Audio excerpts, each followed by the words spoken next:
is a presentation of Eagle Radio and KINA Sports.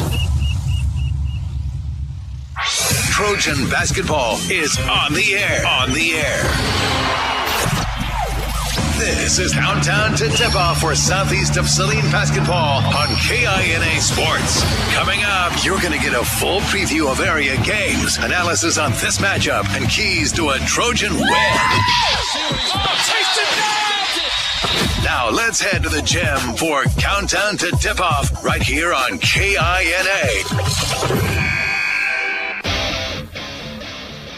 It's a Friday night of high school hoops, and we're back at home here at Southeast of Saline High School. For the first time in 3 weeks, the Trojans will play here at home. It's been even longer than that. If you just take that one game back from holiday break on January 6th, put it all together, it's about 5 weeks. Just one home game for Southeast of Saline. They are happy to be back here at the Purple Palace on the campus of SES. Hello, everyone. My name is Devin Haney, along with Tyler Smith, Big Sam Pretty, producing and engineering. Also, Brian Dennett providing live stream video of this contest on SalinaPost.com. We will bring you a doubleheader of Southeast of Saline basketball tonight as the Trojans and Lady Trojans host the Ellsworth Bearcats for the first time this season. Southeast of Saline comes in with big wins at Republic County on Tuesday, both on the boys and girls side. The boys was a runaway from the start. The girls ended up being 47-29. Southeast of Saline out of the gates a little bit slow early on. They led 7-6 at the end of the first quarter, 27-12 at halftime, and then ended up the second quarter and the third quarter on a 21-0 run. They ended up cruising for the victory after that, 47-29. Lexi Jacobson continues to play well for Southeast of Saline. 17 points as she was the only Lady Trojan in double digits. She got help, however, out of Brielle Potachik, who had 8, and also Reagan Getz, who put up 8 of her own. Southeast of Saline had just 8 turnovers in this game against the Republic County Lady Buffs. Southeast of Saline now 10-2 on the season. They are 3-1 in league play, and they will take on an Ellsworth Bearcat team that has a new coach and a little bit of a surprise this year. We'll go more in depth about this Bearcat squad from Ellsworth when we come back. Get you ready for a doubleheader of Southeast of Saline basketball on a Friday night. You can't ask for anything more than that. Right here on KINA, it's Countdown to Tip-Off. It's brought to you by L&L Advisors. 3 locations with 2 in Salina and 1 in downtown McPherson. Trojan basketball right around the corner here on KINA. Are you looking for a local brokerage firm to help with your Medicare, life insurance, and annuities? L&L Advisors is the #1 local Medicare supplement and insurance specialist. Medicare can be confusing. Let the experts at L&L Advisors help make sense of it. Stop by one of 3 locations in Salina or McPherson and speak to an agent about the needs of your family. L&L Advisors, main office at 717 Roach, right off Crawford, and their second location in the Central Mall in Salina, and a new location in McPherson, based on honesty and trust. Contact L&L Advisors today. Winter travel can be treacherous if your tires are worn out. Stay safe with an inspection at Commercial Tire Company. Cold weather also drops the inflation in your tires. Get them checked today to avoid losing grip or damaging your tires. Commercial Tire will help keep you safe. For repairs that aren't tire related, our automotive and diesel mechanics will fix it right the first time. Commercial Tire Centers, West Crawford and North Ninth, Salina. Commercial Tire Centers, where service is everything. Hi, everyone. It's Lynelle Garrettson from SalinaHomes.com. It's a new Trojan basketball season, and our coaches have devised a solid game plan. Just like basketball, to reach your goals in the real estate game, we need to have a dynamic game plan. I enjoy working with many of our Trojan supporters in all aspects of real estate. Upsizing, downsizing, investments, town or country. One call to me, and we will get your personalized game plan ready to win. Go Trojans! Buy or sell, call Winnell at SalinaHomes.com. Salina Septic Services provides septic services including septic tank installation, inspection, and repair. In addition to professional septic tank services, we also provide portable restroom rentals. We have many options available, including his and hers portable restrooms and hand washing sinks. Setup, service, and removal are all part of our rentals. Whether you project a long-term construction job or a family gathering, we guarantee a clean porta potty. Find us today at SalinaSepticService.com, proudly supporting the Southeast of Saline Trojans. This is Trojan basketball on KINA.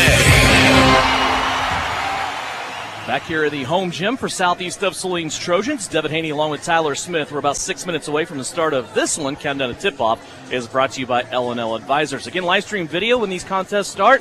You can view it all in living color thanks to our friends at Commercial Tire Centers.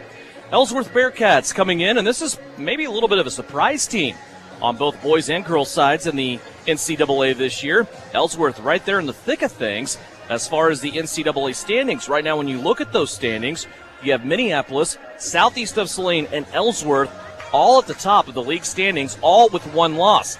Of course, Southeast of Saline's loss came to Minneapolis. Minneapolis lost to Ellsworth. So Southeast of Saline can break this vicious circle by getting a win here tonight. Sacred Heart still lingering around in the top 4. They have 2 league losses, while the other 3 teams have 1. Saying that now, I'll say this, Tyler Smith, to you, is these games now, as we go along after the midseason tournaments and as we work our way towards the middle of February, each one of these games, when you're talking about a league title, loom large.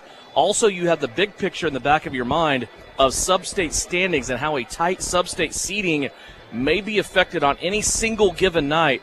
And that's what we have here tonight. It's Ellsworth, it's Southeast of Saline. These 2 teams on the girls' side traditionally have been competitive with each other. And a new wrinkle this year, a new coach, and a lot of new talent on this Lady Bearcat squad. Yeah, this Lady Bearcat squad is loaded. I mean, it's young talent.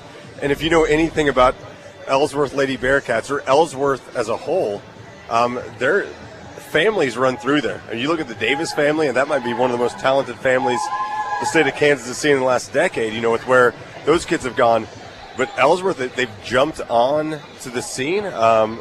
Obviously, we're going to see a coach's daughter. We talk about this all the time. Lainey Peshka is she's the leading scorer, I believe. Might be one of the leading scorers for Ellsworth. 2 freshmen kind of lead the charge here, and it's one of those things. I think the Trojans love opportunities like this, where they have missions. Okay, obviously you want to go win a basketball game. What's your mission? How do we slow these girls down? What do we do?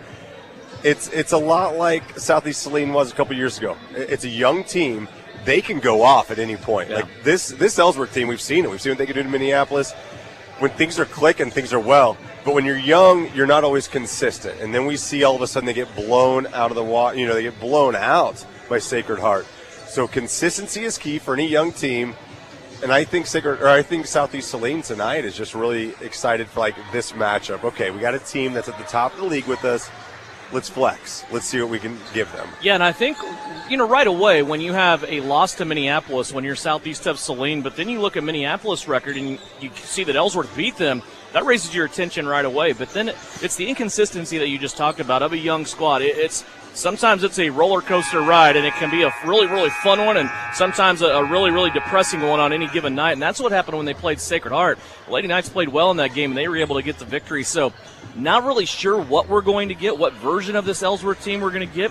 We're not really sure what version of the Southeast of Saline team we're going to get. This is a team that has struggled from the floor for about the last 6 games, probably, to be fair, maybe 5 games. But they made things work in Belleville against Republic County. They started to find a rhythm. They started to turn defense into offense. They went on a 21-0 run and ended up blowing that game out of the gym. But still, you kind of wonder, and you're a little bit tight when you watch this Southeast of Saline team, because you just hope some of those shots that they take start falling, because the shot selection has been good. Yeah. I mean, there's not bad shots being taken. I think at some point you have to look at the Southeast Saline team and take them for what they are. The starting 5. They are excellent. All right, the starting 5 has been doing everything they can. I mean, maybe there's some things offensively you'd like to see some more people do, but what they do on the defensive side, they're suffocating, and they're making things really difficult. Like to see some more bench play. I mean, and you need points from the bench, and that's something I think we've just gotten so jaded by. The last 3 or 4 years, it seems like Shauna Smith's always had just waves of players coming off the bench. Right now, this starting 5. And I think it gets lost because, maybe there's not enough people coming off the bench to give them support. They're doing a great job.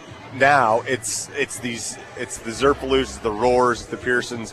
It's their time. And this is what happens in the second half of the season. Here's where you start to make your mark. I'm excited to watch these girls flourish. And you can't go without them. If they come, as cliche and as silly as it sounds, we know a state tournament run is there for the Trojans. It is possible, of course, that this season will all end up, if you are 1, 2, 3, or 4 in your sub-state, you will host that first round game. And then Southeast of Saline's basketball teams will be traveling down I-70, hopefully for 2 nights. Boys and girls to go play in Russell. That will be the site. So if you know any good resorts in Russell, you might want to go ahead and book them up for that weekend right now. Let's go over starting lineups for you as we get ready for this one. Ellsworth comes in, of course, wearing some of my favorite road uniforms in the NCKL. The road blacks trimmed in red, a little bit of white on those jerseys. They're under the direction of first-year head coach Ryan Peshka. They will start Lainey Peshka, a 5'6" freshman. She is the leading scorer on this team. As you alluded to, Tyler, she is averaging 13 points per game. The second leading scorer and leading rebounder on this team is a senior. It's Greta Klein. You might remember her name. She's a 5'11" senior, averaging 8 points a game, also 6 rebounds. The third leading scorer is a freshman again. It's Elise Haxton, 5'7" freshman, averaging 7 points per game.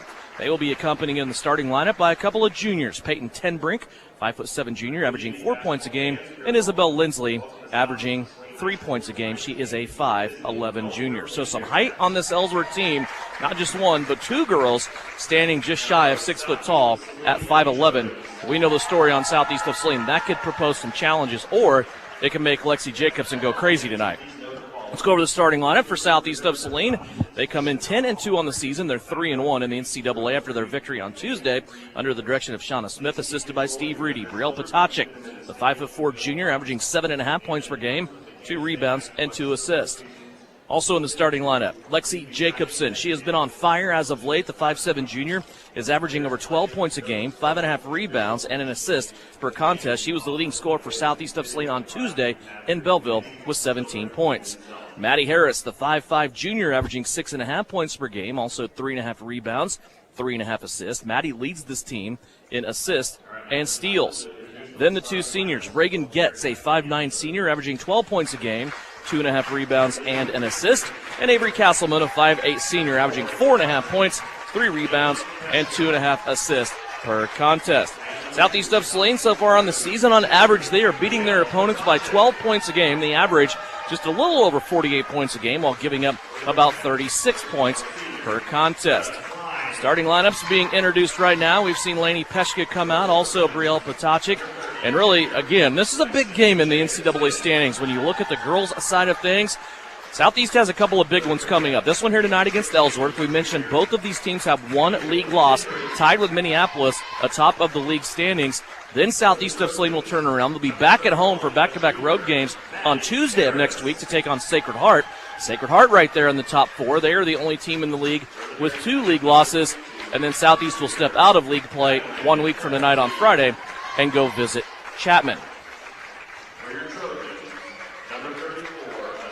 Feels weird being back here. It's been, 3 weeks and 1 game, probably in 5 weeks that we've been here in this gym. Hopefully the rims are friendly to you. What else are your new Image Audio keys to success tonight for Southeast of Saline, Tyler? Well, Devin, I think a huge thing tonight, you got to play some bully ball, right? You got to remember who you are, and that's one thing that this team's never done. I mean, they've never lacked their who they are and their personality. You come out tonight, you have a team, and we've alluded to Ellsworth's young stars. You show them what you have to do to not. I mean, these are the new kids on the block, and this Southeast Saline, you got to say this is how you play with us.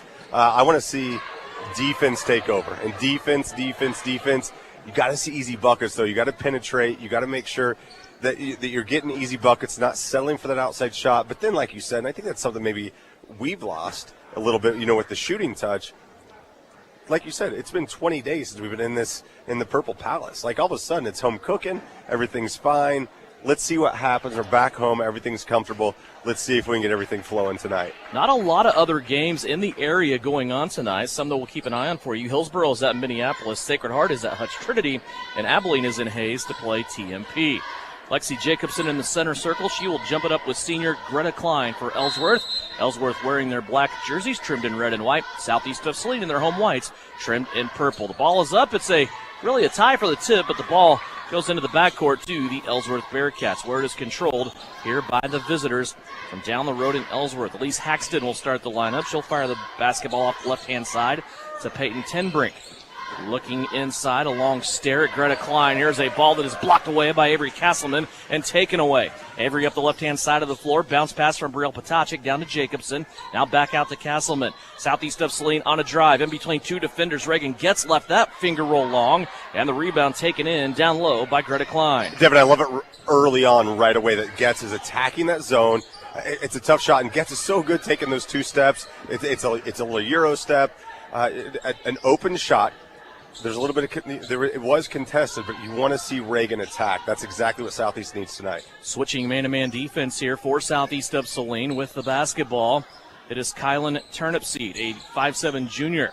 She'll play it off now to Peyton Tenbrink. Tenbrink along the baseline. Maddie Harris fell down. It's a brief advantage for Ellsworth. Now Harris back up and in there. We do have a free shooter on the right-hand side, and the shot is up and good. Taking advantage of those brief numbers when Harris fell down was Elise Haxton for the first points of the game.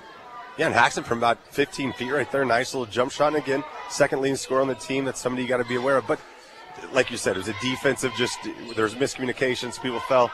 It's all right. That's a shot you'll give her. 2-0 Ellsworth. Here's Brielle Potacek with a three-pointer.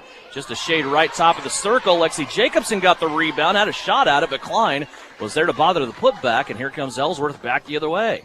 Lady Bearcats leading here 2-0 over Southeast of Saline. They'll fire it back off to the right-hand side to Haxton. She goes away from the screen from Klein.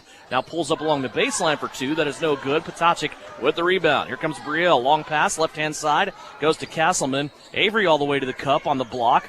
On that left-hand side of the lane. Now they'll work it back around. High post into Jacobson. Lexi hangs. Shoots. 2 bounces off the rim. It falls out. Now the ball on the floor. Jacobson will pick it up. Back out to Potacek. Brielle's 3 is good. Sometimes your best three-point looks come off offensive rebounds, and that was because Lexi Jacobson found the open shooter. Yeah, Devin, without a doubt. And you think of defensive scrambling after an offensive rebound. You get it back out to a shooter like that, and I love that Brielle steps right into it after missing her first one. She's always got that confidence. It's not a problem. She has free reign to fire whenever she's got an open shot. Great job from the offensive side of Southeast Saline. 3-2 Southeast of Saline. 5:25 left to go. We're just underway here. It's a doubleheader of Southeast of Saline basketball. Here's a poke by Harris and a takeaway by Castleman. Second turnover for Ellsworth. Up the floor, Potacek. She'll play it now on a skip through to Castleman. Avery will try the 3. That's way short. And the ball being saved off a foot for Ellsworth.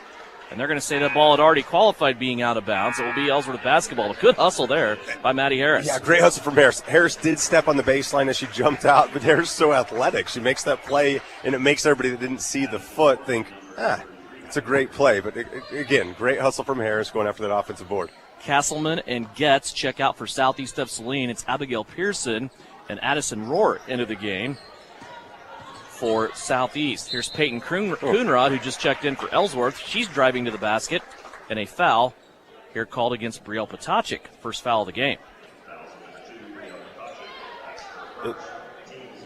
And what a play by Coonrod right there. I mean, coming into the game cold, just going, driving to the basket.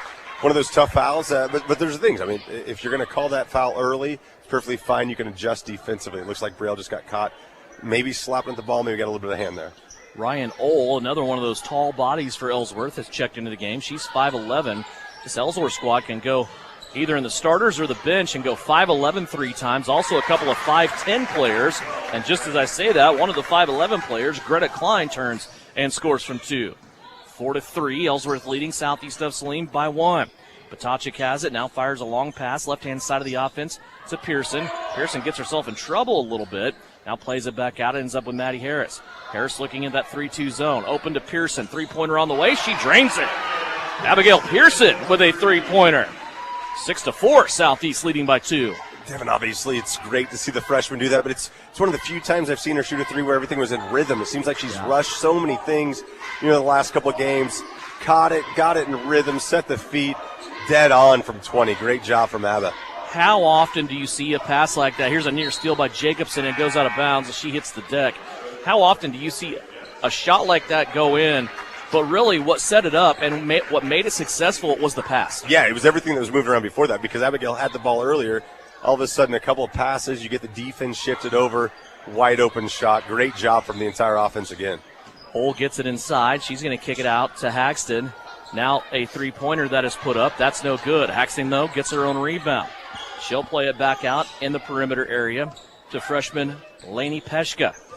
Peshka starts to float to the right-hand side. Now she'll go to Coonrod. Peyton Coonrod, a little spin move, trying to get around Getz, who has checked back in.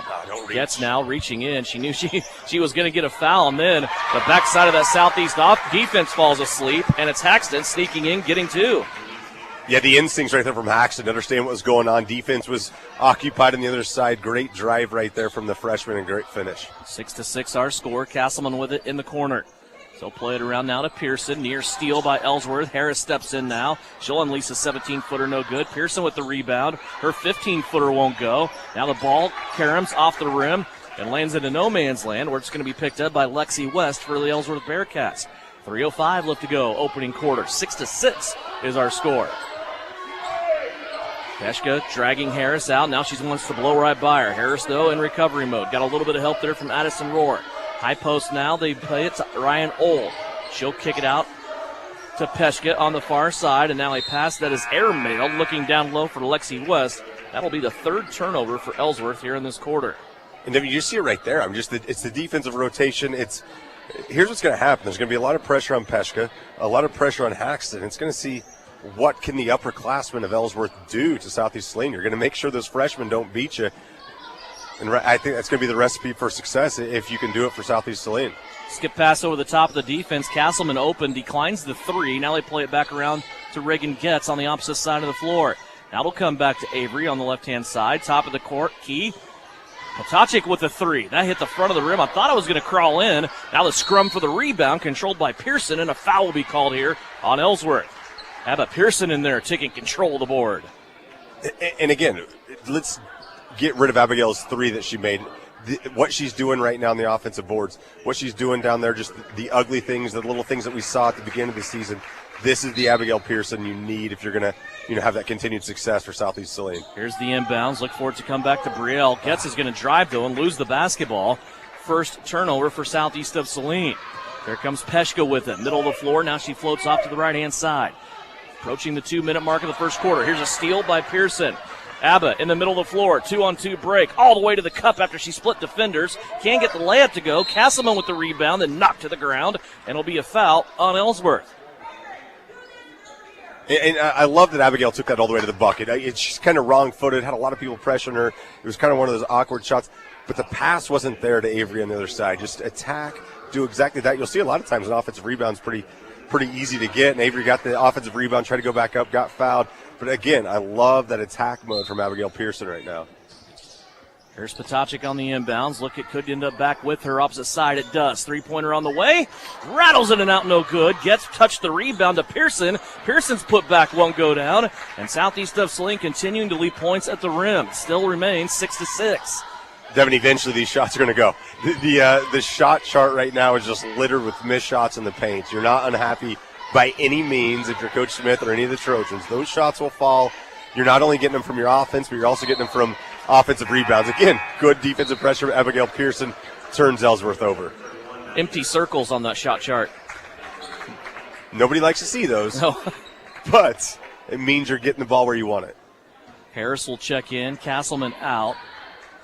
It'll be Harris, Potacek, Pearson, Jacobson back in, and Reagan Getz on the floor. Harris has it up top. 3-2 spread out zone with three guards playing along that free throw line. Here's Harris with it. She'll get inside the zone. Now hand it off to Getz. Back out to Jacobson, who flips it back the other way quickly. Ends up with Maddie Harris in the opposite corner. Potacek now looking. Jacobson back to Brielle. There's this aggressive patience by the offense. I don't know if that's a good term. Gosh darn, Brielle Potacek, it's in and out again. Love the shot. I hope Brielle stays confident with that. But in and out. But there's no attack, there's no panic. It's aggressive, but they're looking for open shots while they're doing it. That's back-to-back times now for Brielle Potacek. That ball, you can see a third of it underneath the rim, already in the net, and it comes back out. 36 seconds left to go, first quarter. We are still tied. Lob pass over the top, taken away by Pearson. Turnover number 6 for Ellsworth. Up the floor, here's Getz. One-on-one, back to Pearson, who's on the secondary. Poor pass by Getz is going to end up being on the floor. Southeast of Saline will keep it. That's what I was saying with the three-pointer early on by Pearson. put the ball where you can handle it and do something with it. Pearson was coming down the lane that time. That ball was drastically behind her. Yeah, without a doubt, it's kind of like it's in that trigger position, like where you're ready just to shoot, ready to go. Yeah, that was going to be a tough catch for anyone. Harris, quick trigger off the inbounds, nails the three. Maddie Harris makes it 3 threes here in the first quarter for Southeast. And, we've seen Maddie do so many other things. It's almost like she's put her scoring to the back burner.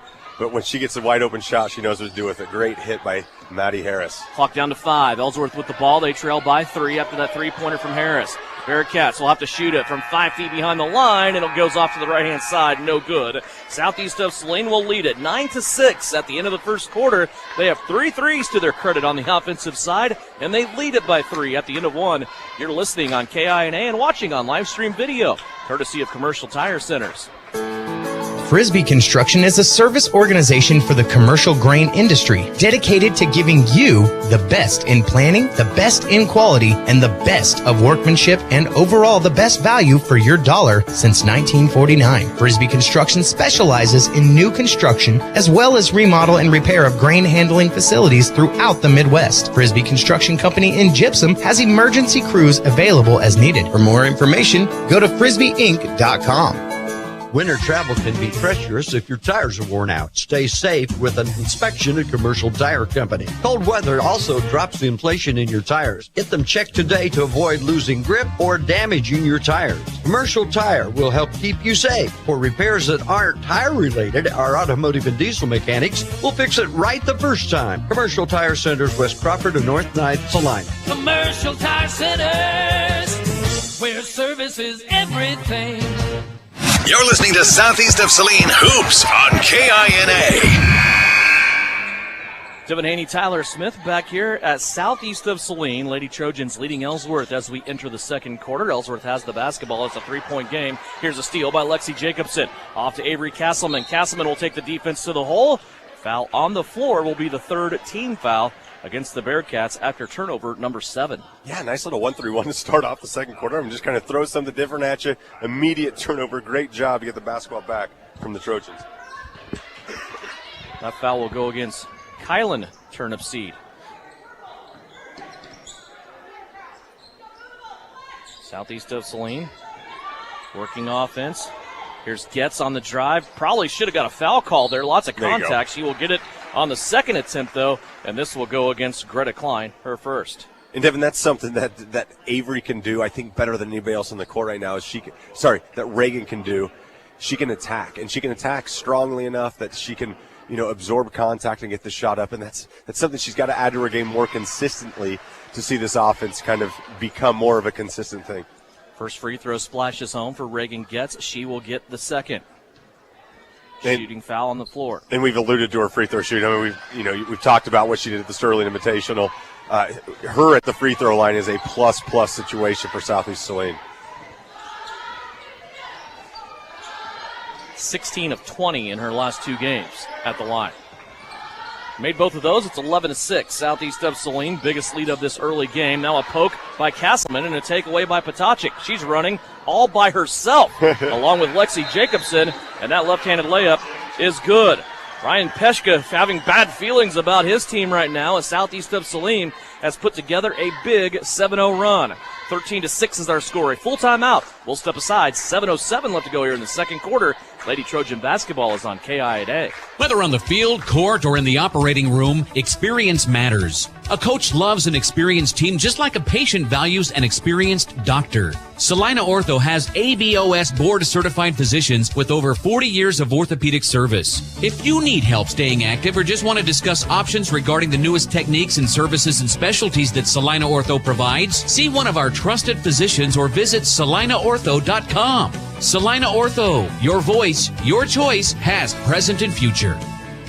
The Bennington State Bank proudly supports local sports and wants each student to know that their hard work and talent is noticed and appreciated. At Bennington State Bank, they care about local communities and are committed to fostering long-term relationships through the delivery of excellent customer service, integrity, and fairness. From helping local businesses acquire relief loans to supporting community youth and nonprofits to helping you purchase your dream home or invest in your future, Bennington State Bank is here to help. Give them a call to experience exceptional banking with hometown service. Bennington State Bank, your trusted hometown bank. Member FDIC. You're listening to Southeast of Saline basketball on KINA.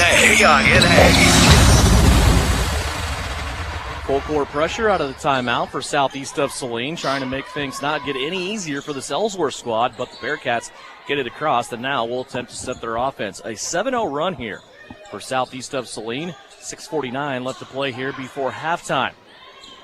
Here's another steal. They're going to say before the steal, a double dribble call and another turnover for Ellsworth. Either way, it was going to be a turnover. The only difference is Avery Castleman doesn't get a chance at a runaway layup. Yeah, that's one of those tough ones. You're like, no, don't blow the whistle, because you could see it happening all in real time. Again, the defensive changeups. Like, how do you deal with that? We've talked about their two leading scorers are freshmen. They're handling the ball the most often. How do you handle constant defensive changes? And that's what Southeast is great at doing, is giving you different looks defensively. Beautiful what a pass. Lexi Jacobson in the short corner turns and hits Reagan Getz on the inside, and the assist for Jacobson. Reagan Getz has 4. It's a 9-point lead for Southeast of Saline. Now a trap, ball springs free. Oh, I thought Ellsworth touched that basketball on its way out of bounds. The Southeast of Saline will continue to play defense here. 15-6, Devin, and Lexi Jacobson doesn't have a point yet. I mean, it's one of those things. If you keep finding points from other people, we'll see what happens. Near steal by Potocik as that ball springs free once again. Boy, Ellsworth just having trouble with the defensive pressure here by Southeast of Saline. Now Peshka is stuck. Ball is free again. Getz will pick it up. Devin, it's that bully ball we alluded to earlier. It's exactly what's going on. Like, we're the bigger team. We're the better team. We're going to make you suffer. Loose ball. Jacobson's going to save it out to Getz for a 3. That won't go down. And the rebound is taken in by Peyton Tenbrink for Ellsworth. 15-6, 5:40 left to go here in the second quarter. And hopefully these wide-open threes start falling, because they're good looks. Everybody's getting great looks of their shots that Shauna Smith wants their players taking. They will start falling. They've got to start falling at some point. If Southeast was making half of their threes right now, which they usually do, this thing would be a blowout. They have forced Ellsworth into 10 turnovers while only having 1 of their own. Peshka with it, gets there, not allowing her to do anything with it. Now she'll play it back to the left-hand side where she came from. Again, a lot of Bearcats in a little space here for Ellsworth on poor spacing, and a bailout foul called by the official on that side against Brielle Potocik, and that will be Potocik's second foul. Gosh, that is tough, because you saw really, really good defense played by the entire team. I'll tell you what, Lexi and Reagan, what they're doing, trading off those bigs down low, it's nice to watch. It's almost like poetry in motion, just seeing those two battle and then bailed out, like you said. Touch foul by Brielle. Team Peyton Tenbrink makes the free throw. She'll get a second one here. Fouled in the act of shooting.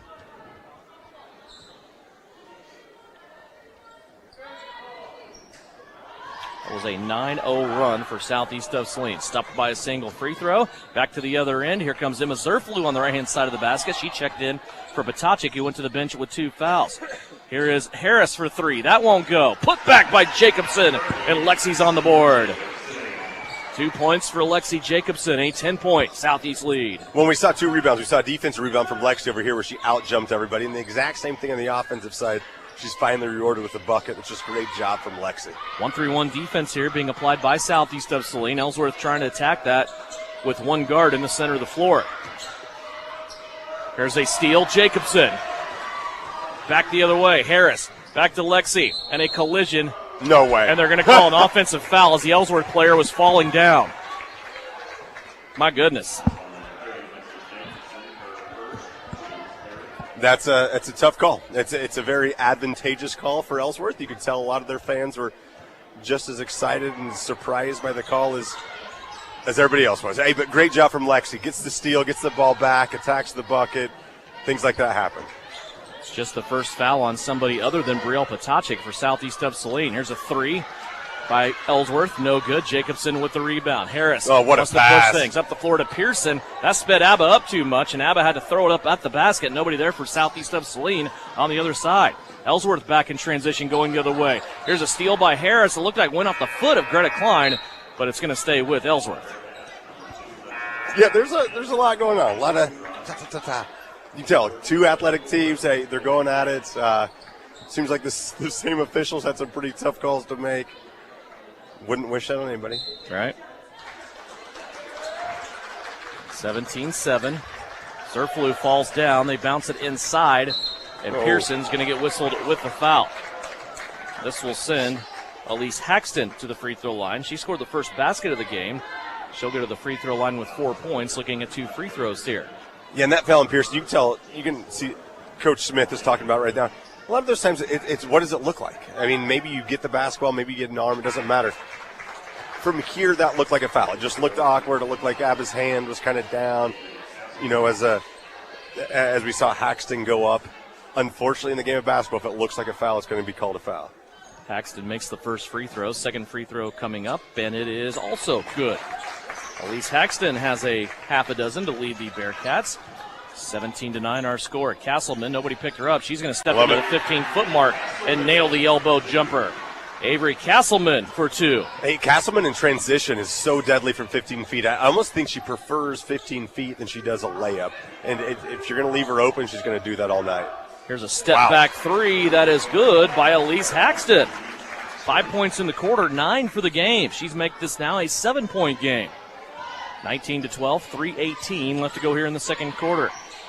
Don't forget, join us here at halftime. We'll go over numbers from the first half. Also have Bryson Flax joining us, talking about Southeast of Saline Trojan basketball on the guys' side. Here's a backdoor cut by Zerflu. Extra pass across the paint to Pearson is good. Zerflu with the assist. Pearson with the deuce. And it started from a great backdoor cut from Zerflu, a great look from Castleman. Castleman gets that hockey assist, if we want to call it that. Bang, bang, bang. Great finish from Southeast Saline. Lob pass inside, taken away by Avery Castleman. Turnover number 12. Avery with the long pass to Getz. Reagan bobbles the basketball. Now has to save it back in. She does so to Emma Zerflu. Now Castleman open from 3. Bang! Avery Castleman with 5 points in the quarter. And a 3-pointer there. Devin, it seems so silly, but the game of basketball, like Avery made 2 or 3 good passes within the last minute and a half of the basketball game. That leads to confidence. It's not always confidence when you're shooting a basketball. Confidence just within the game leads to confidence when you're shooting. Right there you saw it. As soon as Avery got it, she knew she was stroking it. Great shot from Avery. Ellsworth had it down to 7. Now it is up to 12. There you go. Ball on the floor. Getz has it. Turns around, flips it over her shoulder to Castleman. Here comes Avery up the floor to Zerflu. Emma in a traffic there of black jerseys, and she's going to turn the ball over. And you want to see Zerflu right there. Just catch the ball, jump stop. As cliche as it sounds, wait for everything else to happen. Don't always have to attack. Didn't have numbers. Let your posse come help you out right there. Haxton up top, now bounces it lane line right-hand side to Lexi West. West trying to back her defender down, and then a pass on the backside to an open player, Peyton Coonrod. Coonrod did not make the shot, and a foul on Zerflu will send her to the free throw line. Devin, so far these Ellsworth freshmen it's their knack, right? And they're not only scoring, they're the ones that they're passing, they're playing good defense. It's an impressive duo, and it just brings everybody else up around them. So far, really, really impressed with these two. And their surrounding teammates are following. At the free throw line, Peyton Coonrod missed the first one on this trip. She is 0 for 3 now. 1:40 left to go here in the second quarter. Coonrod's second attempt on this trip is good. Coming back into the game for Ellsworth is Isabel Lindsley. 24-13 our score. 1:39 left to go here before the intermission break. Maddie Harris will bring it up across the center stripe for Southeast of Saline. Now to Brielle Potacik. Back to Harris. She'll go to Getz. Getz looked at the 3. Defender didn't shake. She goes ahead and fires, and it's too strong. Rebound taken down by Lainey Peshka. Here comes the freshman, Peshka, off to the right-hand side. Haxton. She's going to throw up a wild shot on the right baseline. That's no good, but the rebound taken in on the opposite corner by Lindsley. Lindsley now has it. Backside to Haxton. Another 3. That won't go down. Jacobson with the rebound. 1:07 left to go. Here comes Southeast. Harris to the right-hand side. Potacik. No. Now they skip it back left to Getz. Reagan wants to drive baseline. Gets bumped out of bounds, and now the ball poked out of bounds by a Bearcat. It will stay with Southeast of Saline. Just under a minute left to go. Like there's so much going on right there. They're wanting to travel from Reagan. The amount of contact that's going on down there. Like 100% fine if there's no call. But if you're going to call the travel, you got to call the contact that created the travel. I love the cat and mouse game going on right now with Coach Peshka from Ellsworth and the officials. Here's Getz open from 3. That one just a little too short. Pearson with the rebound. Pirouettes inside, splits the defenders and scores. Abigail Pearson has 7 in this first half.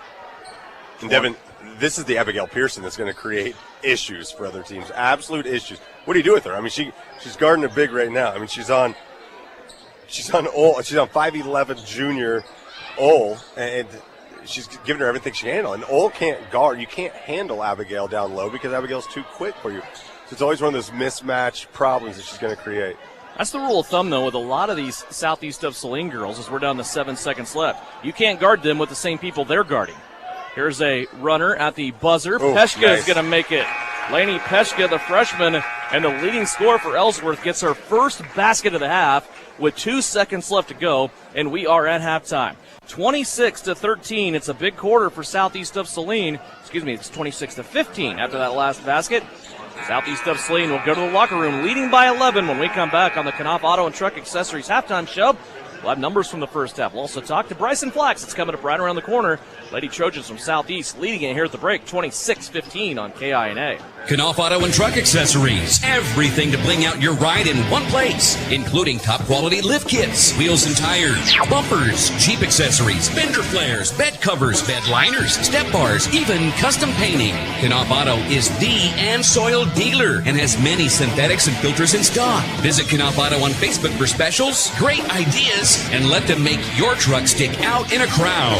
Knopf Auto and Truck Accessories, supporting the Southeast of Saline Trojans. Hi, everyone. It's Linnell Garrettson from SalineHomes.com. It's a new Trojan basketball season, and our coaches have devised a solid game plan. Just like basketball, to reach your goals in the real estate game, we need to have a dynamic game plan. I enjoy working with many of our Trojan supporters in all aspects of real estate. Upsizing, downsizing, investments, town or country. One call to me, and we will get your personalized game plan ready to win. Go Trojans! Buy or sell, call Winnell at SalineHomes.com. This is the Trojan Halftime Report. Coming up, a first half recap. Shot at the horn! Stats, interviews, and a look at other area games. Now, let's get back to the gym for Trojan Halftime on KINA. Back here at halftime, Southeast of Saline leading at 26-15 here over the Ellsworth Bearcats. Time now for our attention to go to the Southeast of Saline guys in game number 2 of our doubleheader as Southeast of Saline back here at home to take on the Ellsworth Bearcats. Coach Bryson Flax with us now. Coach, let's look back to your game on the road Tuesday night against Republic County, 75-23. After looking at this game, I'm just curious, you got a lot of kids into this game. 12 different Southeast of Saline players scored. I think you got everybody into the game that was on your bench. Other than that, what were you able to get out of this game? Was it just kind of a nice, let's go play a game and not have a lot of pressure on us after that Hugoton game in the Sterling tournament? Yeah, kind of. I guess, we ran – I felt like we ran, and in fact, when I go back and look at it, we ran far more sets against Republic County than we've run – probably total all year, wow. But we executed them at a high efficiency, so that was really good to see. And then defensively, it's really hard for 16, 17, 18-year-old kids not to take themselves out of plays to go make plays, especially when they're, more gifted athletically or skill-wise, they're better. And I thought we did our fair share of taking ourselves out of plays, but really as a whole, we were pretty good defensively. We were in good spots, took good angles, and rebounded really well. And that's usually a recipe for success no matter who you're playing. I was told after the game that was the worst loss for Republic County in their school history on the guys' side. I know that doesn't mean a whole lot to you, but just kind of getting things going again after break and knowing – coming down the highway on a Tuesday night sometimes isn't easy when you have school and all that stuff going on as the guys do. But knowing you were coming back here, that's got to feel good too. I mean, I walked in this gym today and it's just like, God, it's good to be home. Yeah, definitely. I like the bleachers out. I'm in here all the time, but never with the bleachers out. And it's nice to see a lot of familiar faces back at the game, and we're just really happy to be home. It seems like it's been a month and a half. I know it hadn't quite been that long, but definitely the guys we're looking forward to, getting in an environment that's can really, give them that extra push, and we're going to need it. This Ellsworth team's good. Let's talk about these Bearcats. This is a team that has a new coach this year. They're off to a 10-4 start. They're 4-1 in league play. It seems like they kind of have things figured out here early on. A lot of times you get a new coach, it takes a little bit of time. But, boy, this team's got some talent, don't they? Yeah, they're doing a nice job, and I think he's got them in the right stuff. They're doing good stuff defensively, to hang in games.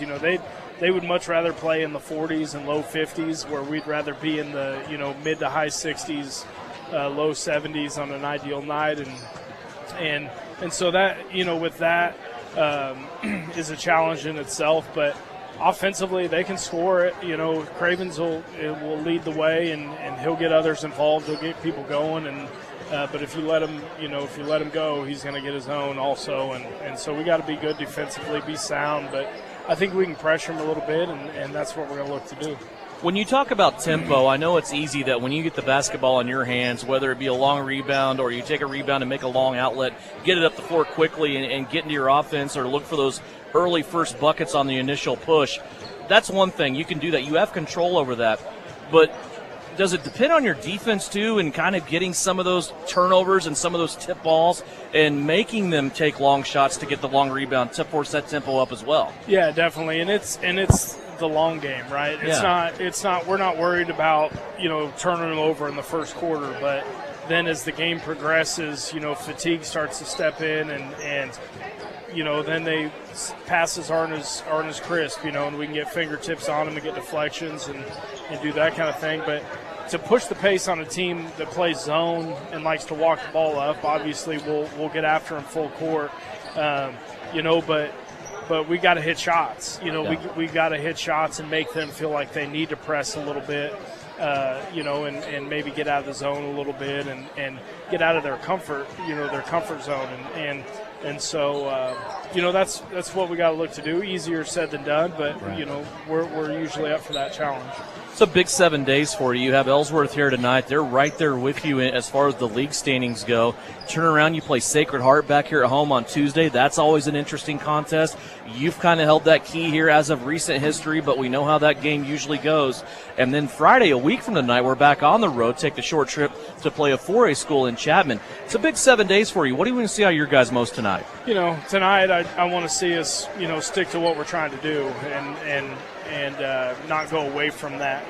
I thought against Hugoton at times we did a really nice job, and we just need to continue to build. And I thought we did on Tuesday, and we need to continue to build tonight. It's a process, and we don't need to play our best basketball yet, but we need to be getting there. And so, and I think we are. So that's what we're looking for. Good luck. We'll talk to you after the game. Thanks, Evan. Bryson Flax, he's the head coach of the Southeast of Saline Trojans. They will take on the Ellsworth Bearcats coming up right around the corner. Currently, it's halftime. 26-15 is our score. Southeast of Saline's ladies leading by 11. When we come back after this 2-minute timeout, we're scoring from the first half and get you ready. Get them checked today to avoid losing grip or damaging your tire. Commercial Tire will help keep you safe. For repairs that aren't tire-related, our automotive and diesel mechanics will fix it right the first time. Commercial Tire Centers, West Crawford and North 9th, Saline. Commercial Tire Centers, where service is everything. You're telling me your driver turns you on remotely? It feels so good. One gentle touch of a handy remote or mobile app and my motor is running. And don't fret, my little pickup pal. New Image Audio installs these inside trucks too. Oh, yeah. You'll want it when the winter chill hits. A remote start from New Image Audio for cars, trucks, even diesels. All systems remote and cell phone capable. Nationwide coverage. Get yours at New Image Audio on South Broadway. In Salina. Get your parts list ready. Can-Equip's Parts Advantage sales event is going on now. Order early for best availability. Save on over-the-counter genuine C&H parts and get instant rebates on purchases of OEM engine oil for optimal performance. Lessen supply chain concerns by stocking up during Parts Advantage at Can-Equip in Salina. Terms and conditions apply. See store for details. Can equip you. Citizens State Bank has been serving Kansans for over 100 years. We are a full-service bank that can service your personal, business, and agricultural lending and deposit needs. Citizens State Bank offers 24/7 convenience with mobile deposit, online banking, and our ATM conveniently located in front of the building. Stop by and see our friendly and helpful staff. Citizens State Bank at 600 Maple Street in Gypsum, Kansas. Citizens State Bank and Trust Company is a proud supporter of the Southeast of Saline Trojans. You're listening to Southeast Trojan Hoops on KINA. Here at Southeast of Saline, halftime of the girls contest. We're starting third quarter in just about a minute. Time now to look at numbers from the first half, brought to you by the Citizens State Bank in downtown Gypsum. Bank where the Trojans bank. That's at downtown Gypsum, Citizens State Bank. Leading the way in the first half, Abigail Pearson for Southeast of Saline. 7 points for her. 5 points for Brielle Potachik. 5 points for Avery Castleman. 4 points for Reagan Getz. 3 for Maddie Harris and 2 for Lexi Jacobson. For the Ellsworth Lady Bearcats, 9 points out of Elise Haxton, 2 points out of Lainey Peshka, and also Greta Klein, a single point from Peyton Tenbrink and Peyton Coonrod. Southeast of Saline in that first half, 2 of 2 from the free throw line. They both belonged to Reagan Getz. Ellsworth, 4 of 8 from the free throw line. Southeast with 3 turnovers, Ellsworth with 13. Southeast will start out with the basketball and an 11-point lead. Castleman, right-hand side, three-pointer on the way. That one won't go down. Rebounded down low, though, on the weak side, taken in by Delaney Pechka. Hey, I love the first play right out of the gate, though. Like, let's 3-point shots up. Let's keep throwing these up. You're not going to miss all night.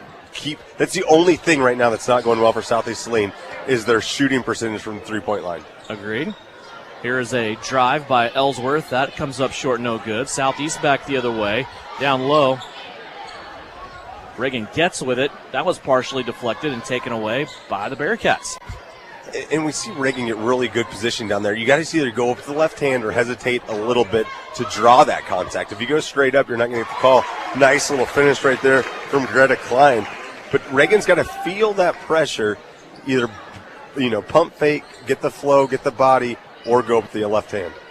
Greta Klein got a second opportunity there. She missed her first one, got the rebound, made her second one. Now Jacobson floats behind the backboard and can't get an angle there. Misses one. Here comes Ellsworth back the other way. It's a 9-point deficit right now for the Bearcats. They have trailed by as much as 13, but keep in mind, they scored the last bucket of the half and also the first bucket of this third quarter. 26-17. Back in low, deep to Klein. She's double-teamed briefly. Now the ball being rolled out, and it goes right by Reagan Getz. Reagan looking over her other shoulder, and that ball went right by her. Klein out now, 3-point territory. She'll whip it left-hand side to Haxton. Haxton working back inside. Here's a drive and a runner from 12 feet. That's no good. Rebound tipped by Jacobson, and it'll be taken in by Maddie Harris. Here comes Maddie all the way down through. Sidestep the defender, and she can't get it to go down. Inside, though, Castleman with the rebound, and Avery is tied up, and they're going to say the arrow in favor of of Ellsworth. And a timeout taken by Shauna Smith. A full timeout, 6:03 left to go here in the third quarter. We're just underway, second half, and we will keep it right here. Again, other games going on tonight that we'll keep an eye on in the area. Hillsboro is at Minneapolis. Should be one heck of a girls' game. Sacred Heart is at Huck's Trinity, and Abilene is in Hayes to take on TMP. Our upcoming schedule for Southeast of Saline basketball here on KINA looks like this. On Tuesday night, we'll be back here in the home gym to take on Sacred Heart. A week from tonight on Friday, we'll hit the road for a short trip to Chapman to take on the Irish. Also, quick reminder for you, Kansas City Chiefs football comes your way on Sunday. An extended pregame along the Chiefs radio network will start at 4 o'clock here on Sunday. Then Westwood One will take the call of the AFC Championship game for the 5th consecutive year at Arrowhead Stadium. It's Chiefs and Bengals set up for a 5:40 kick. How do I listen to Mitch? Can I get Mitch calls? No. That is an NFL inside deal with Westwood One. On highlights? Is there any way I'm going to get Mitch on highlights, okay. Yes. Okay. He will still call the game. It's a weird deal. It's so yes, without a doubt. Stupid weird, but they will still call the game as if they're on the air because NFL Network, NFL Plus, all your social media, they will still want those highlights. Good. Put Mitch in my vein. Yes, but he is still not allowed to call the game. There you go.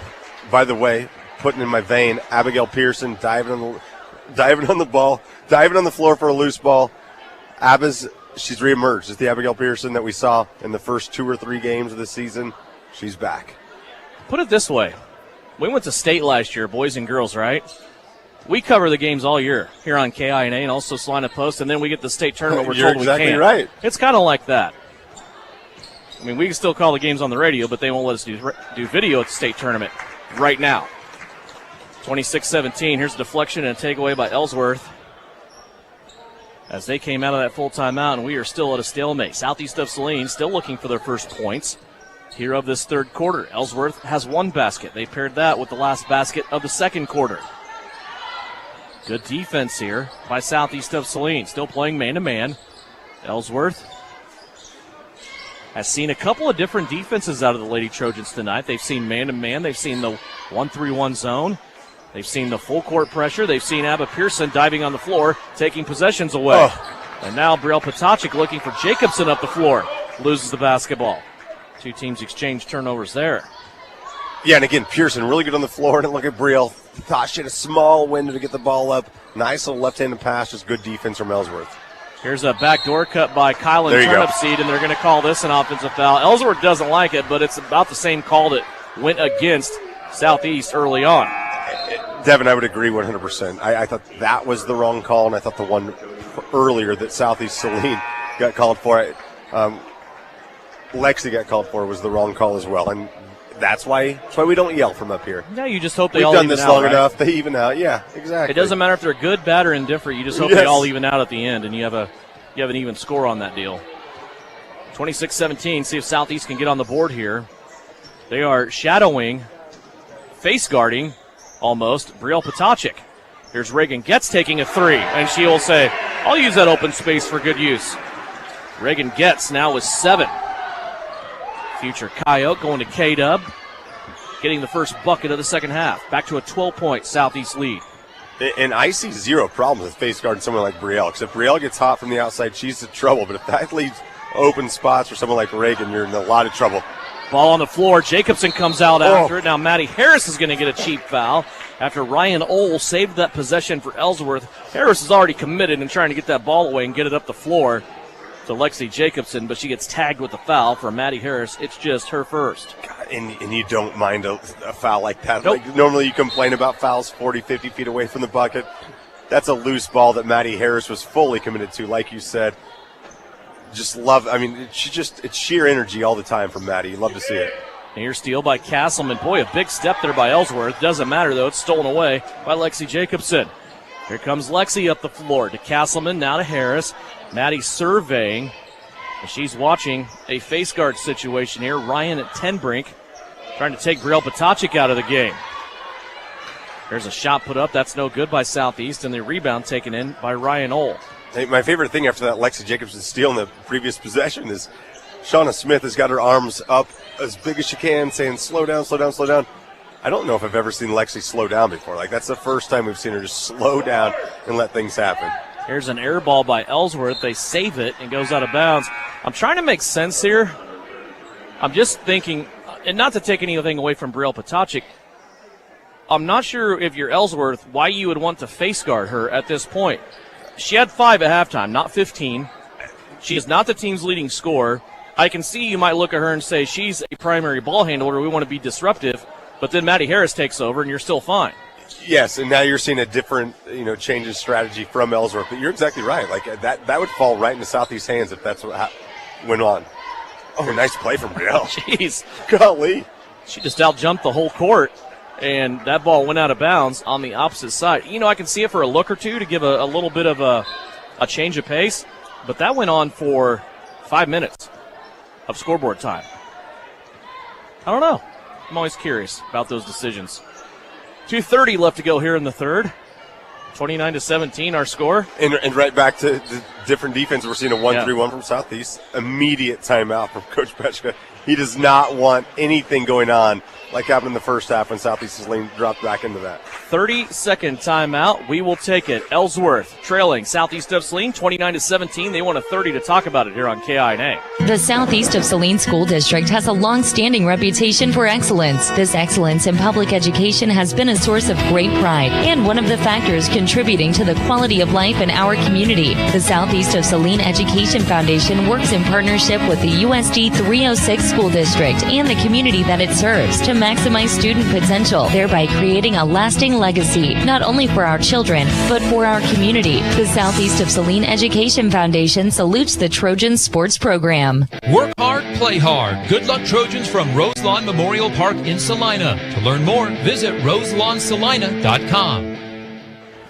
Live stream video on Salina Post tonight, free of charge. Brought to you by Commercial Tire Centers. Ellsworth gets the basketball down low to Ryan Ohl. Now they'll play it out. Left wing, here's the drive.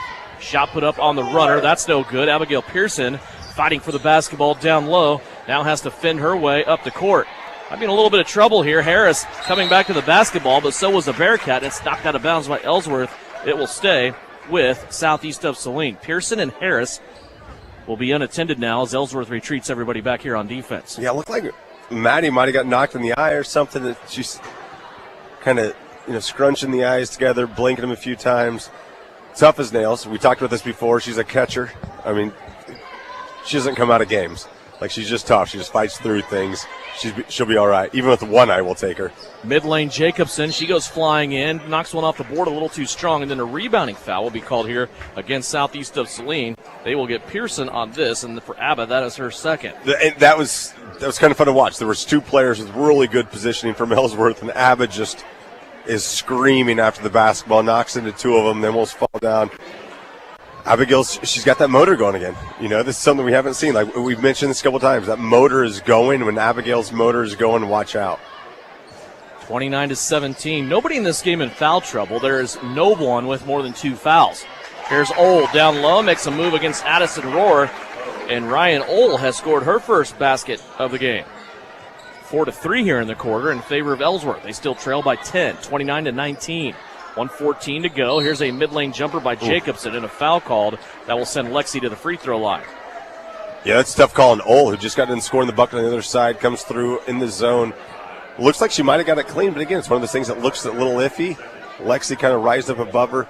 Ohl gets called for the foul. Jacobson to the free throw line for 2. First foul on Ryan Ohl. That's the second team foul. Lexi Jacobson to the free throw line. Drops the first one home. Bounced off the rim, then took a high, friendly bounce back through the cup. Standing room only tonight? Yeah, this is impressive. You think they've missed basketball here in the last 20 days? Second free throw is up and good. Again, you just can't beat this environment. Basketball has not been here for 20 days. It comes back. This place is packed. You go further than that, though, before the holiday break. It's like one game on January 6th in a matter of almost 6 weeks. Almost 6 weeks, one game. Of course, you had the holidays in there, too, but it's been a while. Turnover by Ellsworth. Taken back over by Southeast. 49 seconds left to play, third quarter. Kotachik with it on the left-hand side of the floor. Here's a screen for Jacobson. Getz will blow right by it.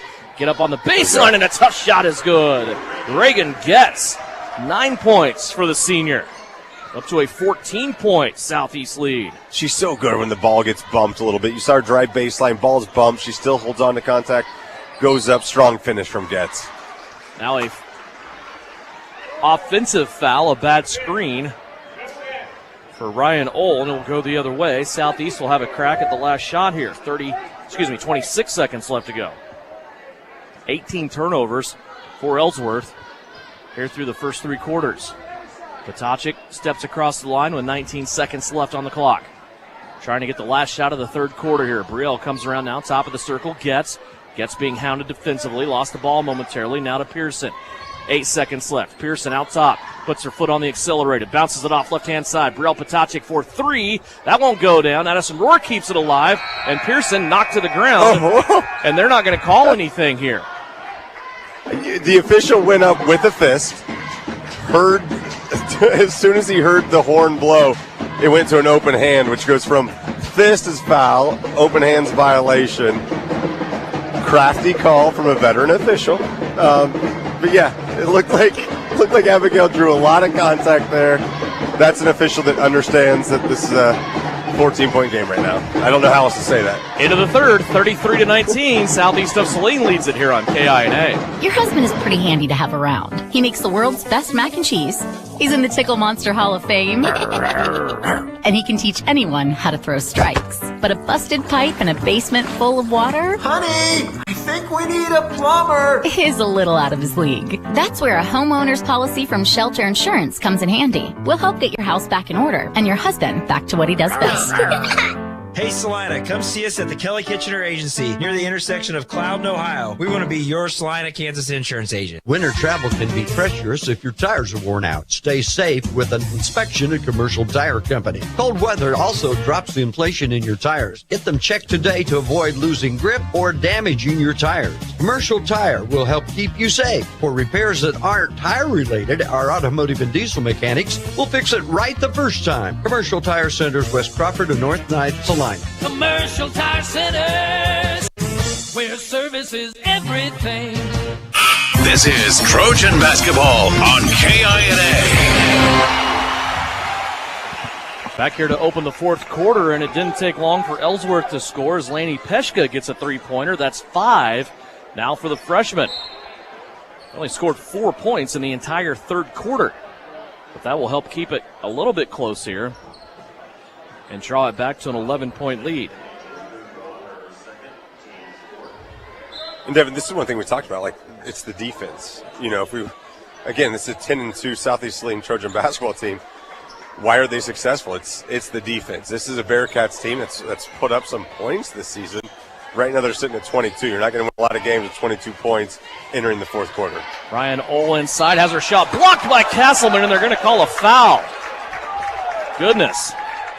Avery came across. She has a look of disbelief on her face, and I don't blame her. She came across on help side defense, got the block up top, and also is going to have to take the foul here.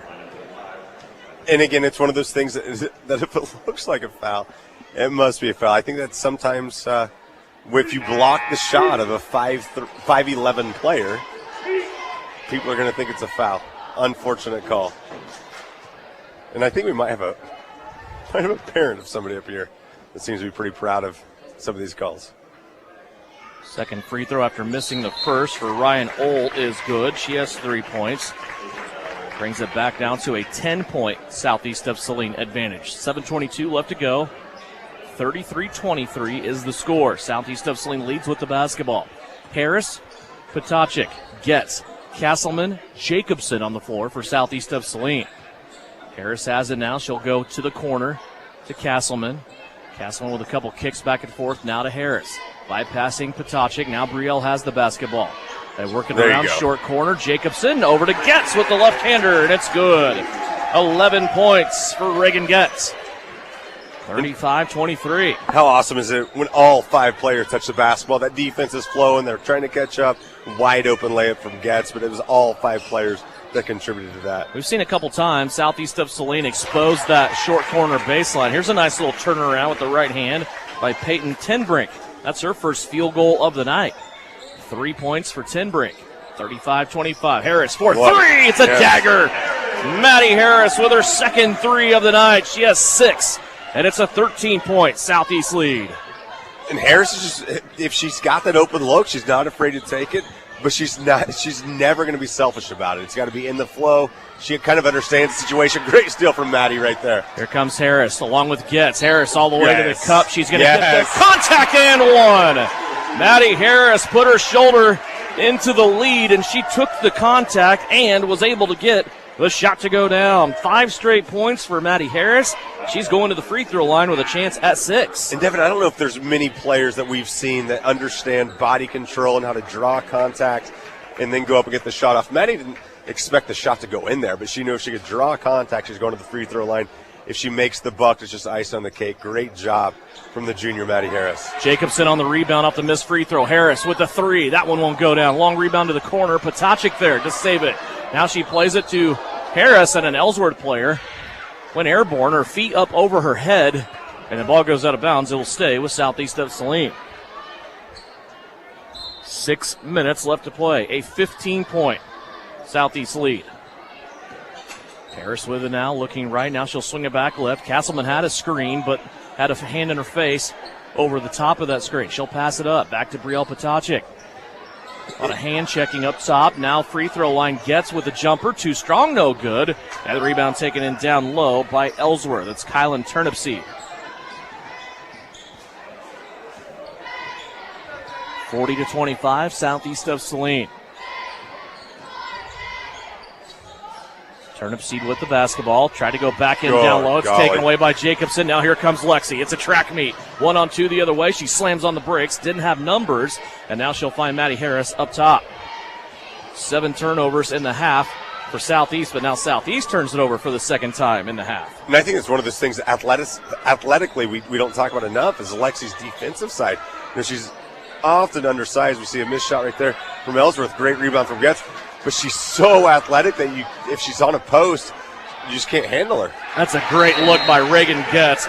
She had Jacobson on the left, Brielle on the right. Brielle was the easier pass, but she zipped it through a couple of defenders to Lexi Jacobson, who was able to knock it off the window, and good. A 30-second timeout will step away. 4:55 left to go in this one. Southeast of Saline with a 17-point advantage on KINA. Troublesome car repair and everyone has told you it cannot be fixed or it's way too expensive? Try McKim Auto Service in Gypsum, Kansas. They do quick, dependable work and provide the lowest hourly rate in the area. McKim Auto will service your vehicle from front to back and everything in between. They treat you and your car like a friend or even family. McKim Service specializes in engine and transmission rebuilds. 701 Maple, Gypsum, Kansas. Wouldn't trust anyone else with my family car. So, if your repair seems grim, remember McKim. Give them a call today to make your appointment. You're listening to Southeast of Saline Hoops on KINA. 4:55 left to go here in the fourth quarter of the girls' contest. That's game number 1 of our doubleheader. We still have the guys' contest coming up after this game. Southeast of Saline leading 42-25 over the Ellsworth Bearcats. Southeast breaks out of the timeout in a man-to-man defense. High screen here for Ellsworth. They're trying to get around the corner, and a block by Getz. Ball on the opposite side. Now it springs free, and Reagan's going to end up with it in a scrum, and they're going to say alternate arrow. It is lit in the way of Southeast of Saline to complete the takeaway. Wow, we saw Reagan do a lot of good things there. Not only comes to help, blocks the shot, then all of a sudden is back there for another rebound. I mean, just a great job defensively from Reagan Getz. Brielle Potacek with a defender on her coming across the timeline. Lainey Peshka pounding her defensively. Now it goes to Castleman on the right-hand side. Getz on the drive to the kick. Addison Rohr. Pearson, who is also back into the game. She has it in her hands, top of the circle. Looks like Southeast of Saline's is going to go into layup mode here. Gets on the drive. She'll play it back out to Pearson. Now Abba on the drive, and a hand check there called against Ellsworth.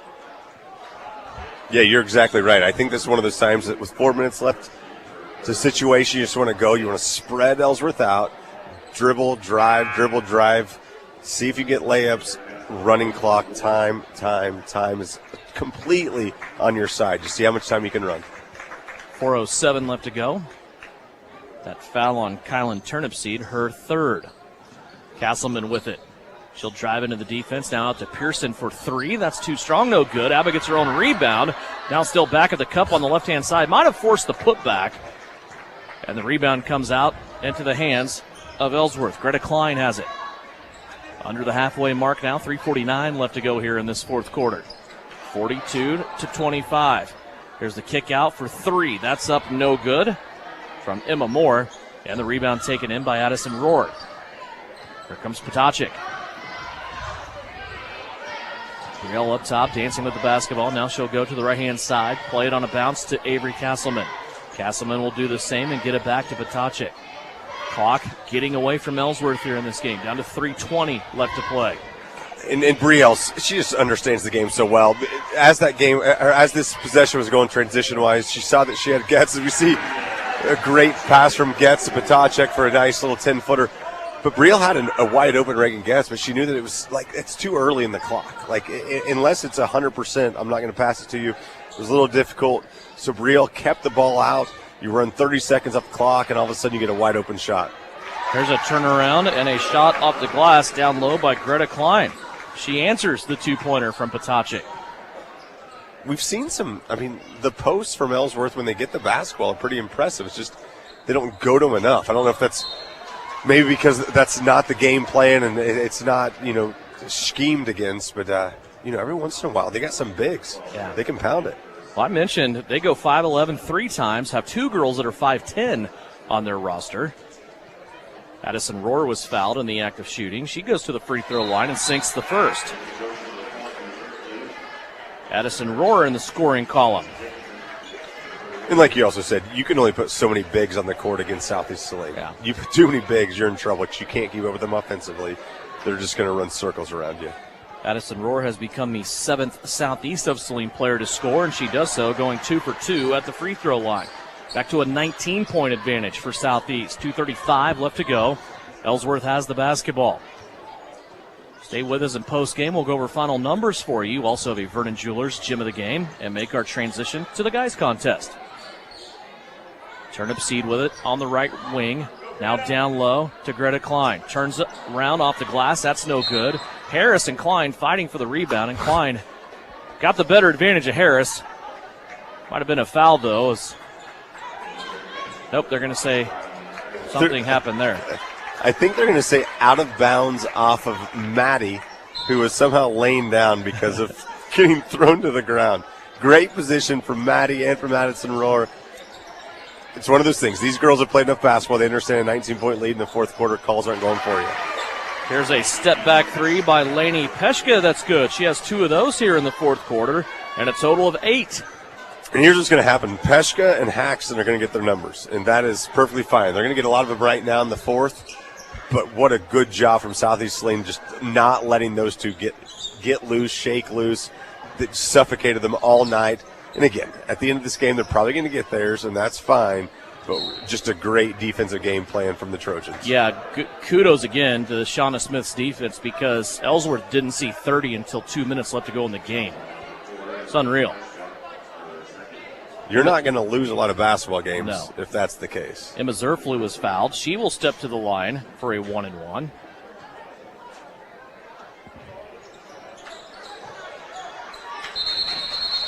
Missed the front end, and the tie-up goes the other way to Ellsworth. 1:39 left to go. 46-30 is our score.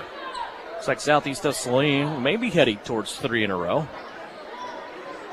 And more importantly, get another league of victory. I think we can almost pull out the Sharpie. Uh-oh. I'm going to do it. Sharpie this one. Here's Haxton with a 2-pointer that pops in and out, no good. Pearson in there rebounding for Southeast of Saline, 1 of 4 white jerseys. 78 seconds left to go. That's really the funnest part about tonight is just the stat fillers. We've seen what Lexi's done on the rebounding side. We've seen what Abigail's done rebounding. I mean, Abigail's scoring. I mean, it's again, I think this is exactly what we kind of thought this team could do. What a finish right there from Peshka. But everybody's starting to, that role has been there tonight, like crashing the boards, getting the assists, doing the dirty stuff. It's kind of been that get right night that we talked about on Tuesday against Republic County. Pearson driving on the baseline. Abba is fouled. She will go to the free throw line now with 48 seconds left to play. 46-32 our score. Pearson steps to the free throw line with a shooting foul. It's the 9th team foul here against the Ellsworth Bearcats. 7 points in the first half for Abbott. Free throw makes it 8.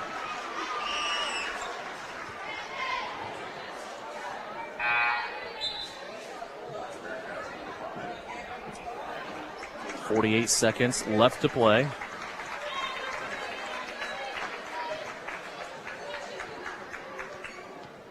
Pearson studies the second one. It is up and good. A couple of free throw makes there for Abigail Pearson. 48-32, 45 seconds left to play.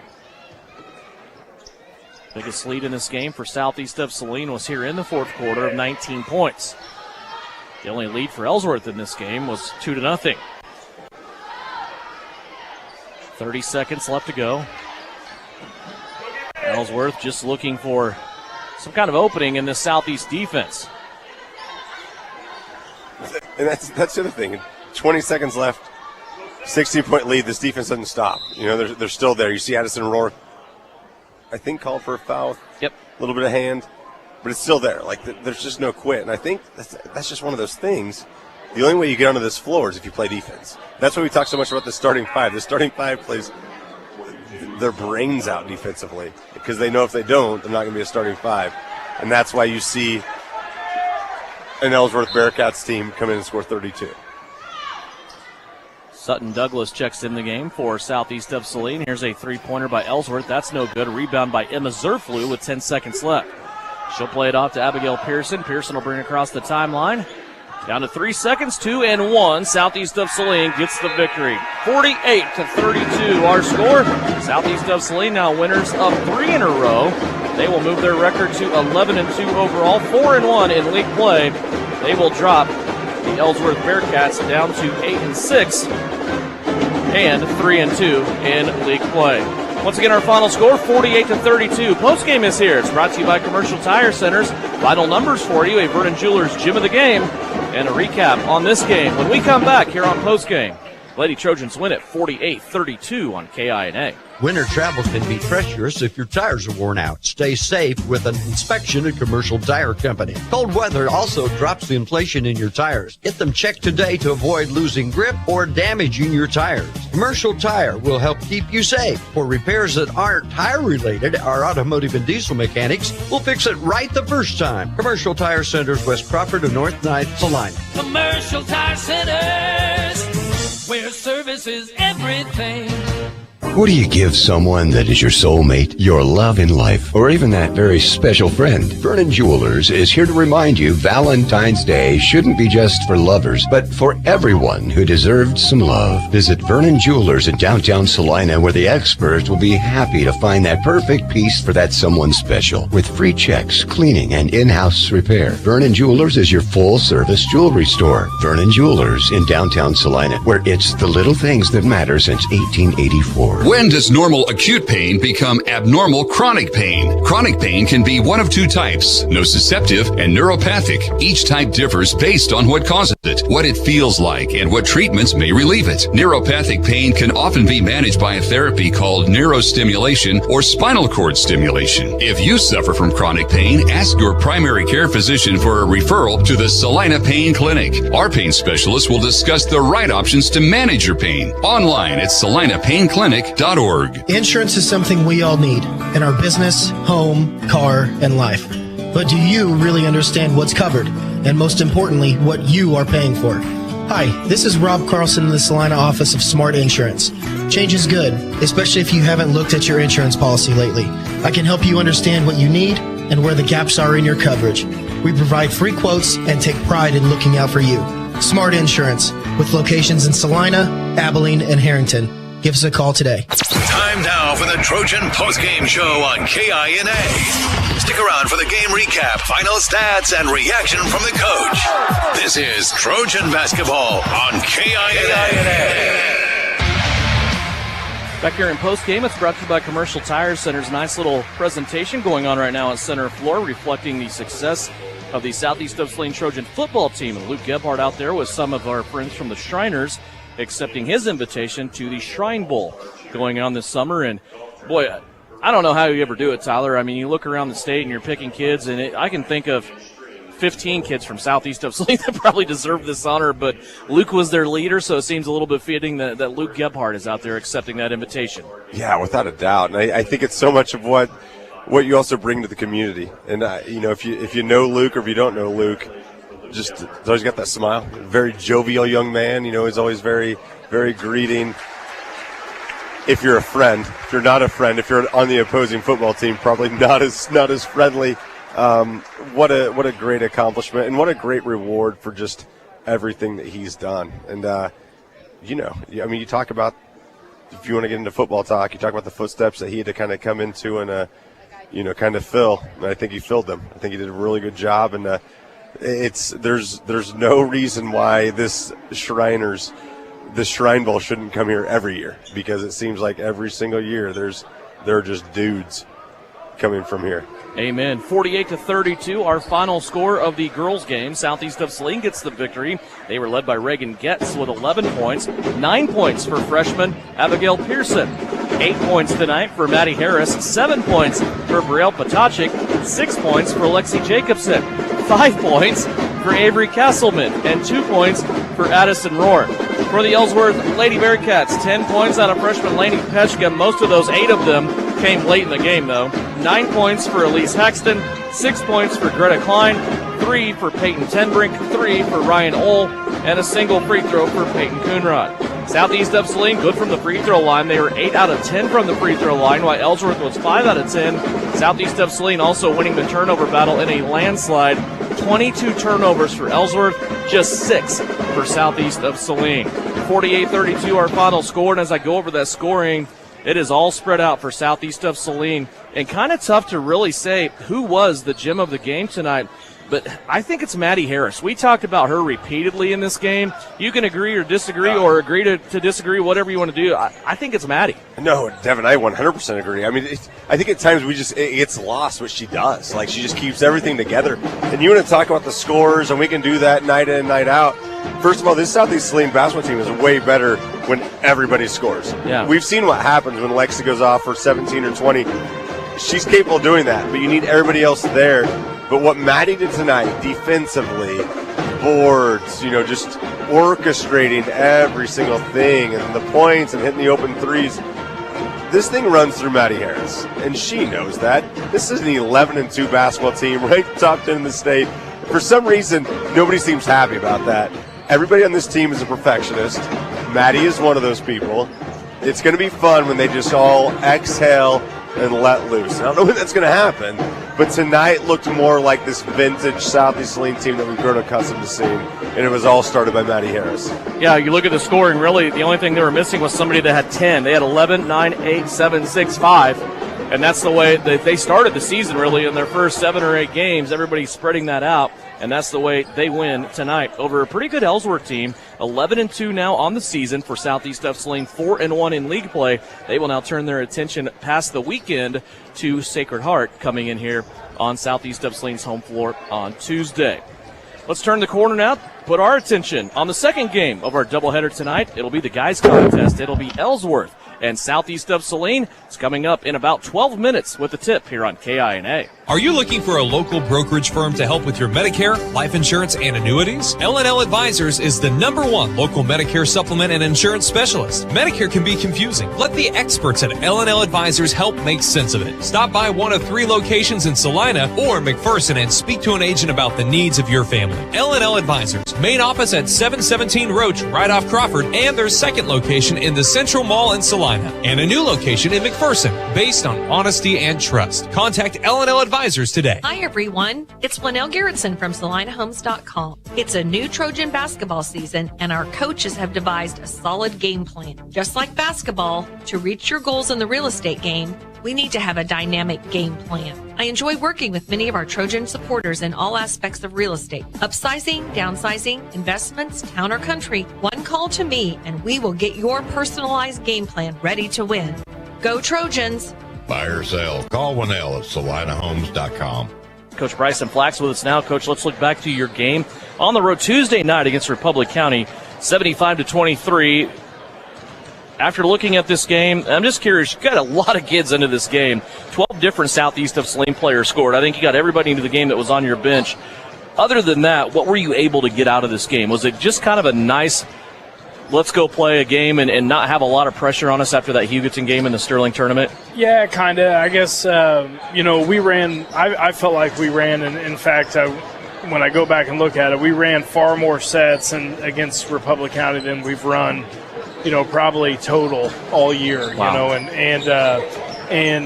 But we executed them at a high efficiency, so that was really good to see. And then defensively, it's really hard for 16, 17, 18-year-old kids not to take themselves out of plays to go make plays, especially when they're, more gifted athletically or skill-wise, they're better. And I thought we did our fair share of taking ourselves out of plays, but really as a whole, we were pretty good defensively. We were in good spots, took good angles, and rebounded really well, and that's usually a recipe for success no matter who you're playing. I was told after the game that was the worst loss for Republic County in their school history on the guys' side. I know that doesn't mean a whole lot to you, but just kind of getting things going again after break and knowing coming down the highway on a Tuesday night sometimes isn't easy when you have school and all that stuff going on as the guys do.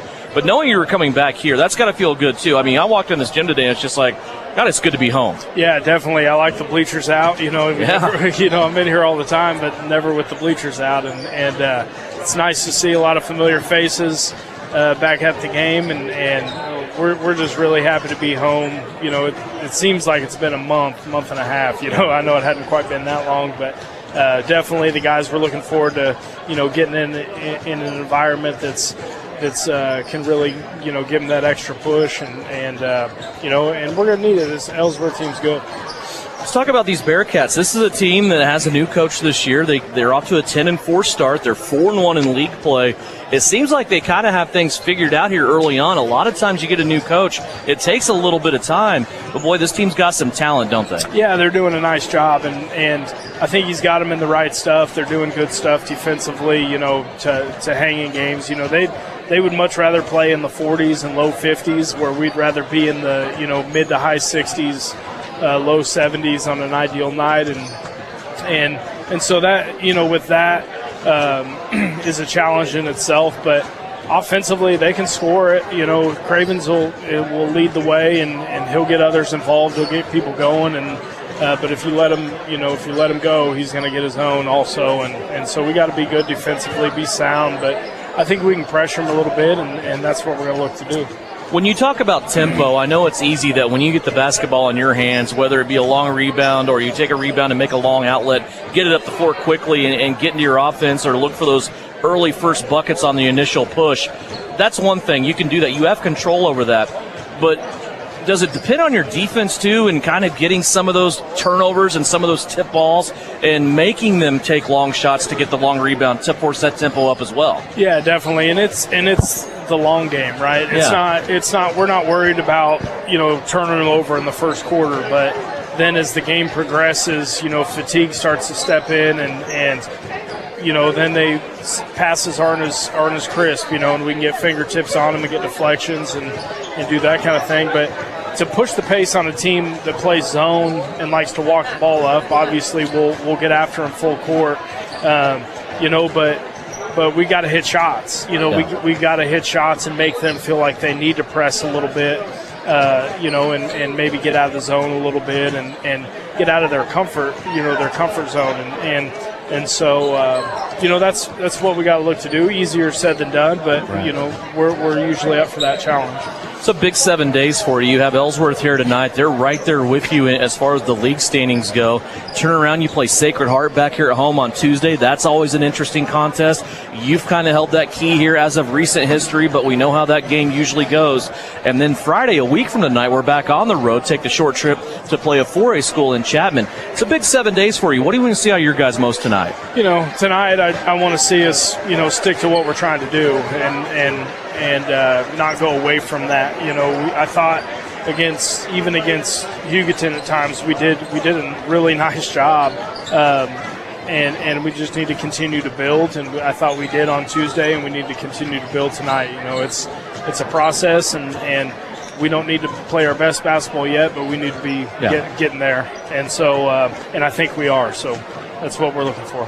Good luck. We'll talk to you after the game. Thanks, Evan. Bryson Flax, he's the head coach of the Southeast of Saline Trojans. They will take on the Ellsworth Bearcats. Winter travel can be treacherous if your tires are worn out. Stay safe with an inspection at Commercial Tire Company. Cold weather also drops the inflation in your tires. Get them checked today to avoid losing grip or damaging your tires. Commercial Tire will help keep you safe. For repairs that aren't tire-related, our automotive and diesel mechanics will fix it right the first time. Commercial Tire Centers, West Crawford and North 9th, Saline. Commercial Tire Centers, where service is everything.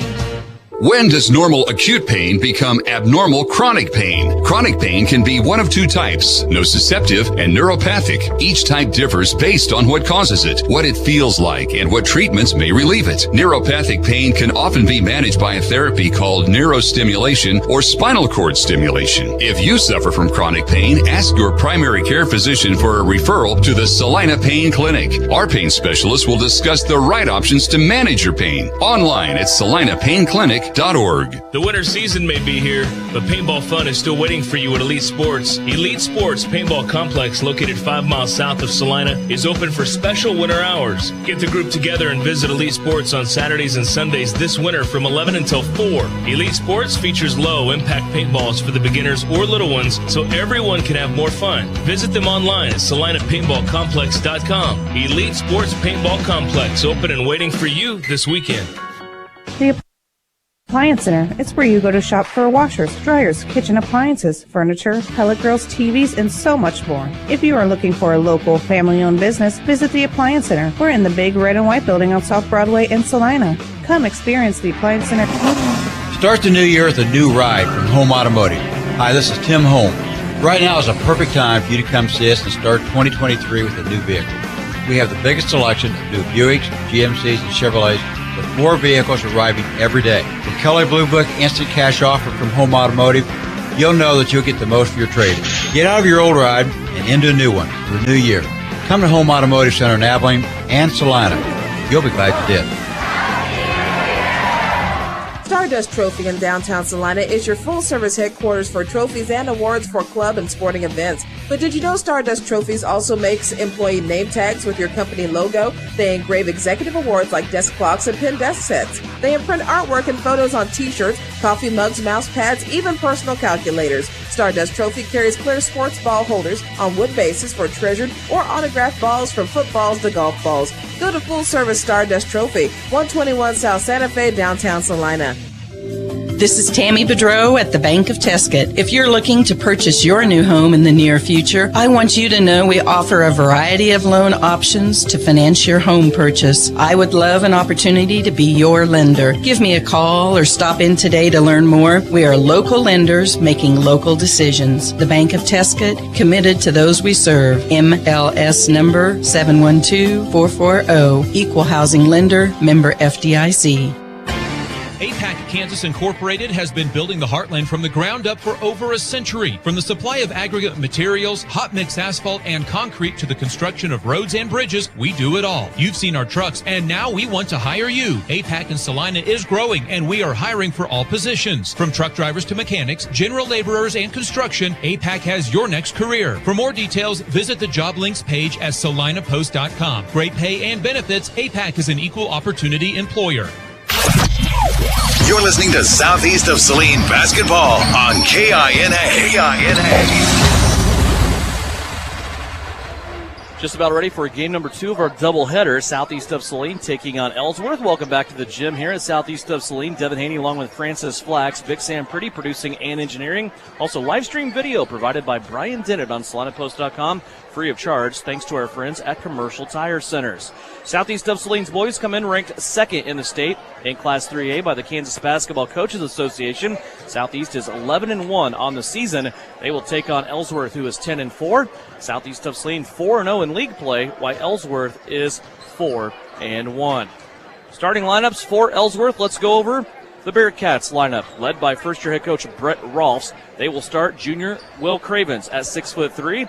Also, Lane Rolfs, a junior, at 6'1". Leighton Liker, another junior, at 6 foot. Cade Gwinner, the lone senior in the starting lineup, at 6 foot. And Riley Stone, a 6'3" junior. Once again, the Bearcats 10-4 overall, 4-1 with their new head coach, Brett Rolfs.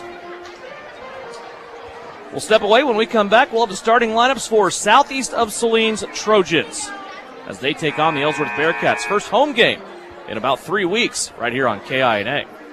Citizens State Bank has been serving Kansans for over 100 years. We are a full-service bank that can service your personal, business, and agricultural lending and deposit needs. Citizens State Bank offers 24/7 convenience with mobile deposit, online banking, and our ATM conveniently located in front of the building. Stop by and see our friendly and helpful staff. Citizens State Bank at 600 Maple Street in Gypsum, Kansas. Citizens State Bank and Trust Company is a proud supporter of the Southeast of Saline Trojans.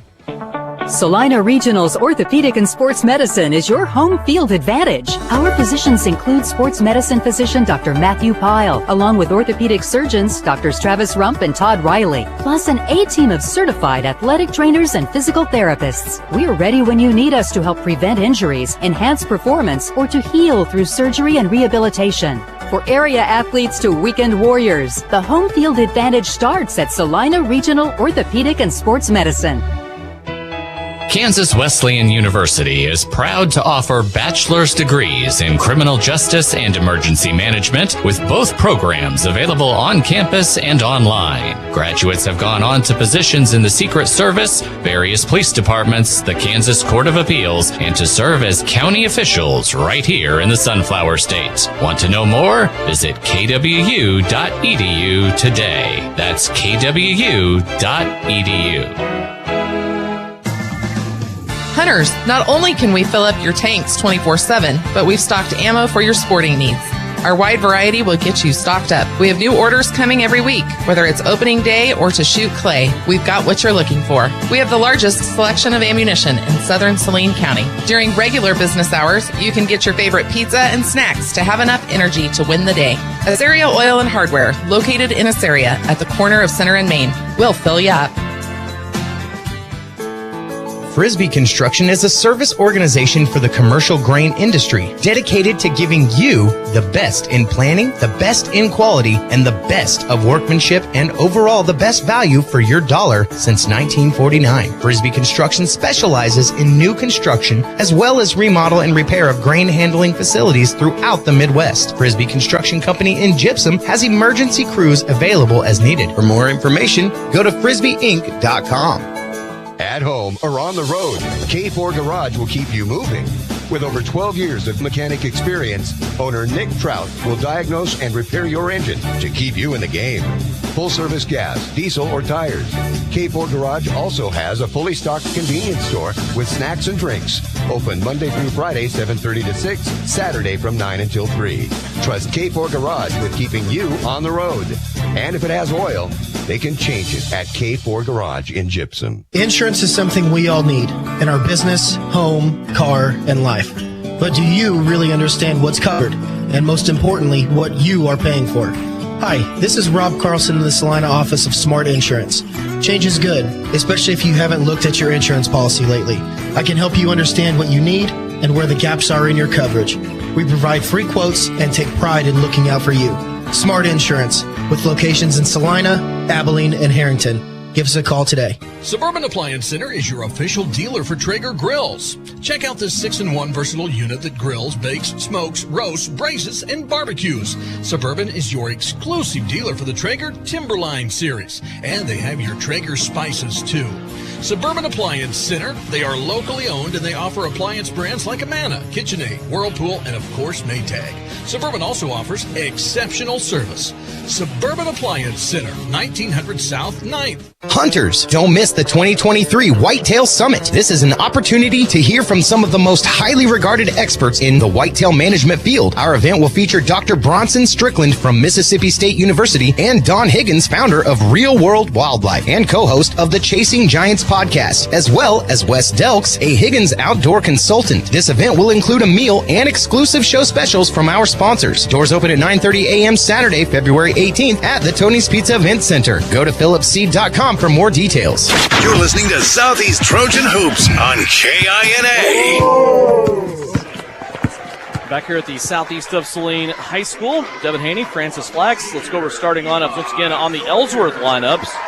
Brett Rolfs is the first-year head coach. Will Cravens, Lane Rolfs, along with Cooper McGowan, Cade Gwinner, and Riley Stone. For Southeast of Saline, they come in 11-1 overall. They are 4-0 in league play under the direction of Bryson Flax. Assisted by Trent Douglas and Joe Ross. They will start. Eli Sawyers, a 6'5 senior, averaging 18.5 points per game. He leads the team in scoring, 6.5 rebounds, also 2 assists, and 13 blocks. Nakari Morrico-Palmer, 14.5 points per game. The 6'3 senior also leads the team in rebounding and assists, 9.5 rebounds and 5.5 assists per contest. Drake Augustine is a 5'10 senior. 6.5 points per game, 2 rebounds, 3 assists. Drake leads the team in steals. Rounding out the 4 seniors in the starting lineup, Luke Gebhardt, 6'1 senior, averages almost 8 points a game, 4 rebounds and 3 assists.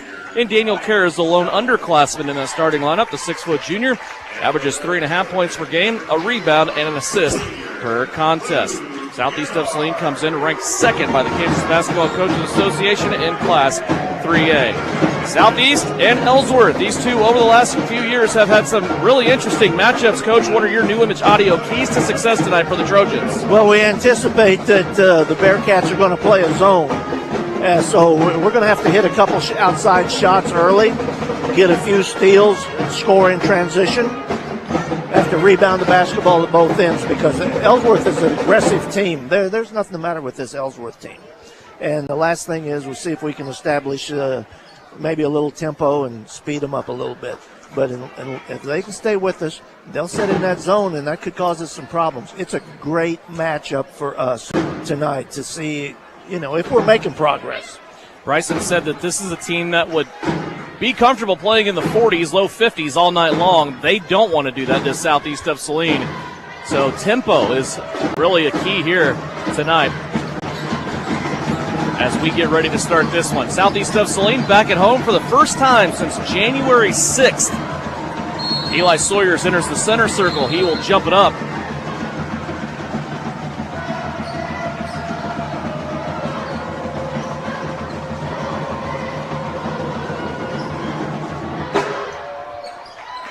Ellsworth wins the tip. Bearcats, unlike their ladies wearing black, the guys are going to wear it red. It's trimmed in black and a little bit of white. Southeast of Saline in their home white jerseys. Cravens has it, left-hand side. He'll bring it over to the right. And a turnover here for Ellsworth to start. Well, this is going to be the interesting part. See what they do here. They're starting out in a 2-3 zone, which is kind of what I think we anticipated they would do.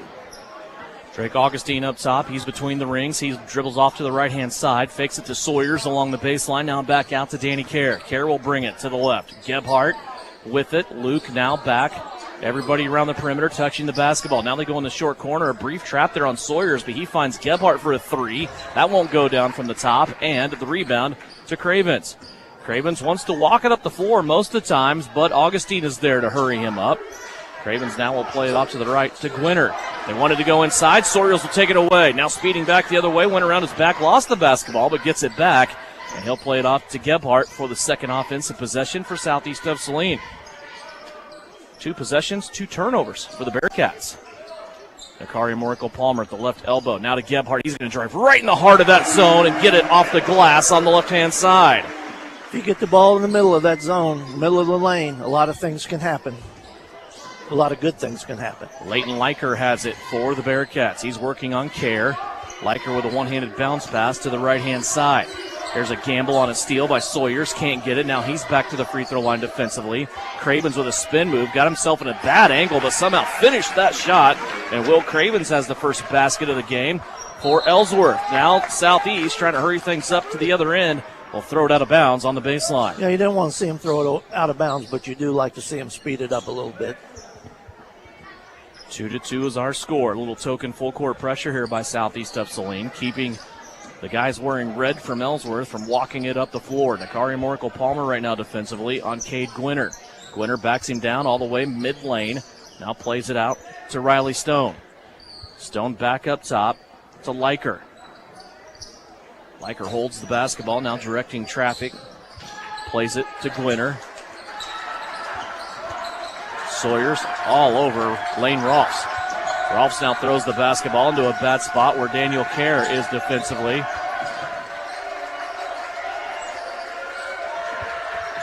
Coach Rolfs up off the bench wanting a hand check foul against Southeast of Saline. Here's Cravens inside. He'll hang and shoot and score. Will Cravens has 4 points. Well, we know he's their best player. We know that. Just have to, if he gets his, we just can't let anybody else do anything. 4-2. Ellsworth leading Southeast of Saline. Gebhardt with it up top. Closes the door at the front of that zone. Now plays it over to Kerr. Kerr takes baseline. Shut off there on the drive. Now a ball that's tipped in the backcourt. Gebhardt fell down, and now a runaway layup will be taken in by the Bearcats, who lead it by 4. Leighton Leiker takes that Trojan turnover for 2. 6-2 is our score here early on. Augustine steps into the zone, now back out. Daniel Kerr wants a 3 off the swing pass. That won't go down. Long rebound off the hand of an Ellsworth player. Gebhardt there to save it. Luke now has it back. Mid lane to Sawyer. He'll take the fade away. That won't go down. And the lone rebounder is a Bearcat named Lane Rolfs. Here comes Cravens. Augustine with him in a sidecar. An and one opportunity inside to Riley Stone. Stone got the quick bounce pass from the top from Ellsworth, and the foul will go against Eli Sawyers. Stone has a chance for a 3-point play.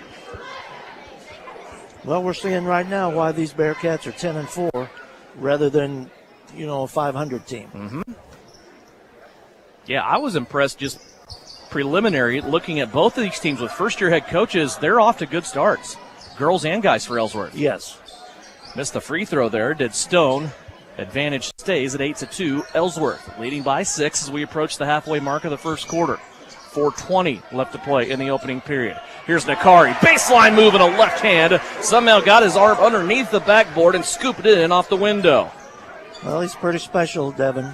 He can score in a lot of ways. Just the pure entertainment value. He alone should pack this gym. Yeah. It is packed tonight, by the way. Standing room only here at Southeast. Here's a loose ball now. Augustine facing it into the backcourt. Now he strips it away, and they're going to call timeout Ellsworth? I don't know how that can be possible. Got to have possession to call timeout, right? Well, I retired a couple years ago, so maybe they changed the rules. I don't know. Yeah, not that I'm aware of. That's a tough call right there. Yeah, we had to steal. Augustine had the Bearcat on his back, took the ball away from him, and then the whistle came in and said, timeout Ellsworth. So that's where we're at right now. We'll keep it right here. 30-second timeout. It's 8-4. Southeast of Saline trailing by 4, and Ellsworth getting a timeout there to save their possession. Other games going on. There's not a lot of basketball tonight. There's still some midseason tournaments that are winding down. There's still some teams on a rest this week. But some games that we had that have gone final on the Bennington State Bank scoreboard. TMP beat Abilene's girls 61-24. Also, a small school upset. Frankfurt hands Clifton Clyde just their second loss of the season, 38-32. Southeast of Saline's girls earlier beat Ellsworth 48-32. For Shauna Smith and the gals, that is their 11th win of the season. They are now 11-2. Ellsworth out of the timeout. 3:43 left to go here, first quarter. Winner has the basketball up top, trying to turn the corner here on Drake Augustine, and a foul will be called on Augustine. That is his first personal foul, second team foul on SES. Well, it looks to me like Ellsworth is pretty content in passing it around, and then they find a little spot and take it to the rack. Here's Leiker on the weak side. Gets the inbounds pass. Now elevates, tries to score over Kerr. Danny there to stop him. Then the loose ball is saved by Southeast. Up the floor, long pass to Augustine. His fadeaway won't go, and now a foul called rebounding-wise underneath as Luke Gebhardt comes crashing in. Gebhardt will collect his first foul. Are they going to call that on Ellsworth? Well, they called it on Gebhardt.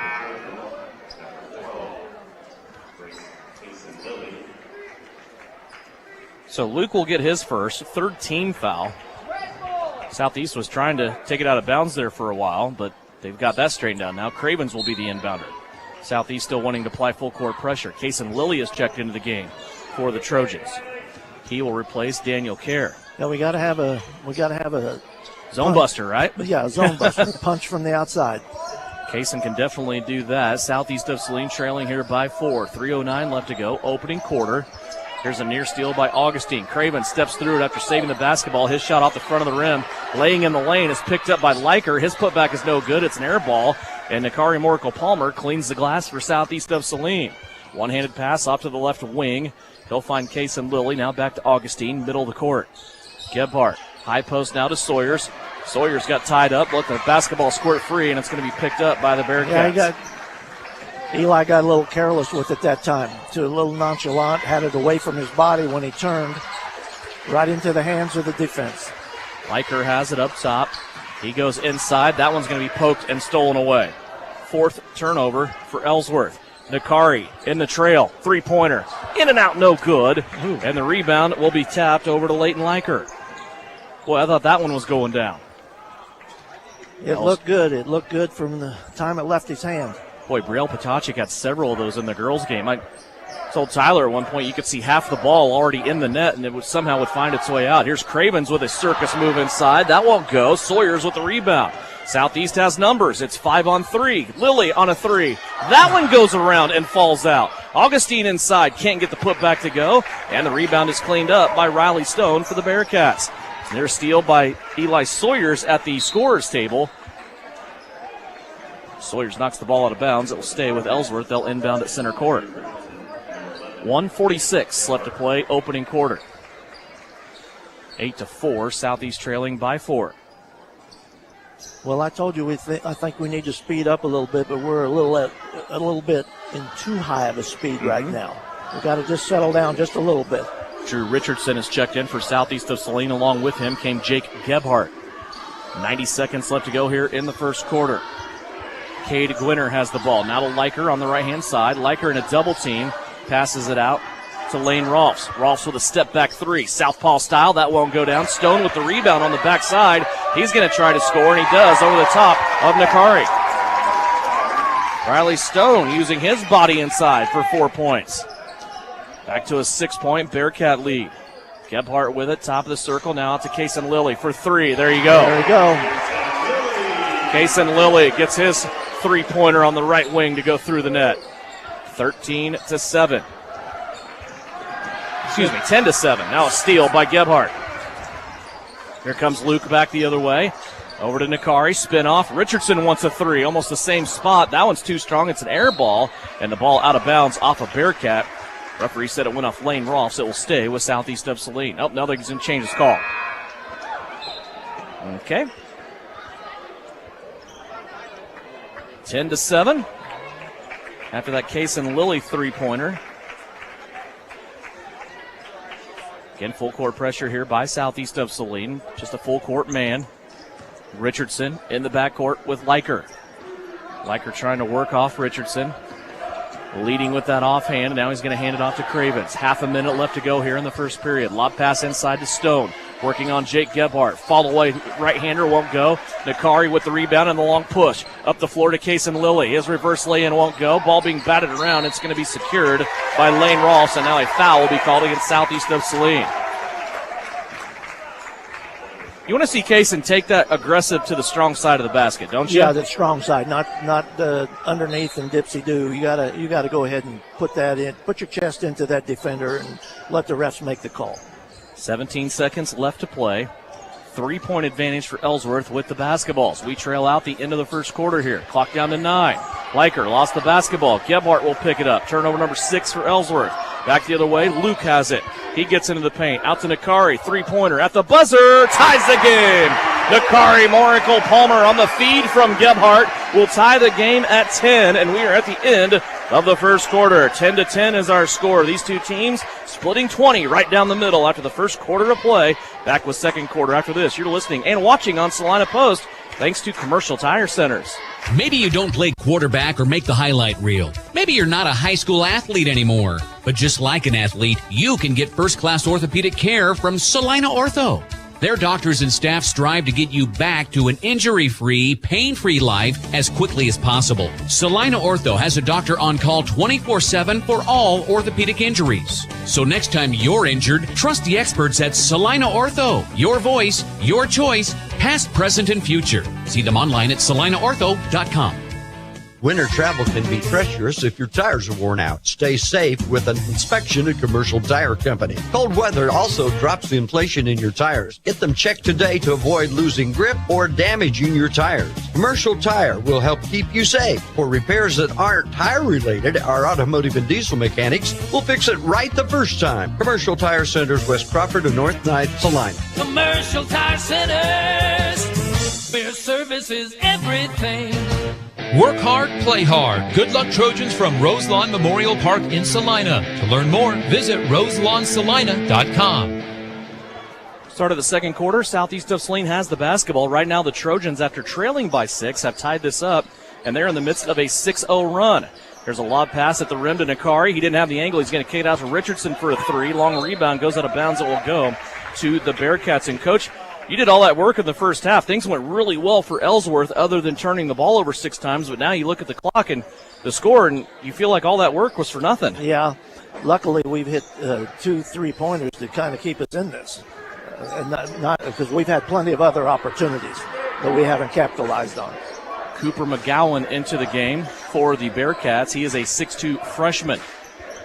He'll cross into the lane in front of Nakari Morkel-Palmer, where he is picked up there. Now plays it out. Ellsworth working through their first possession here of the second quarter. Here's Liker on the drive, working back from McGowan. Now to Cravens. Right-hand side, jumper won't go. Nakari with another rebound. Here comes Nakari Morkel-Palmer back the other way. Goes to Lilly on the right-hand side. Now Richardson, now back to Kason Lilly. High post to Nakari. He went to the backside to Luke Gebhardt, who drives in for the second time tonight with a layup. You know, we talked about that before. His brother patented that drive, and he picked it up. Also picked up going to the Shrine Bowl, didn't he? Yeah, that's pretty nice. Absolutely. Here is Ellsworth now, trailing by 2.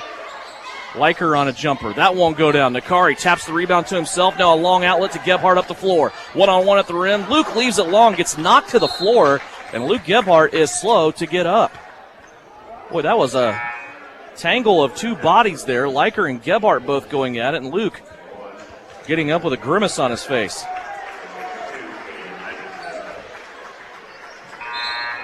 I think he got hit in the head. I think he did too. He's rubbing the back of his head, and of course Bryson Flax is going to ask the officials about that.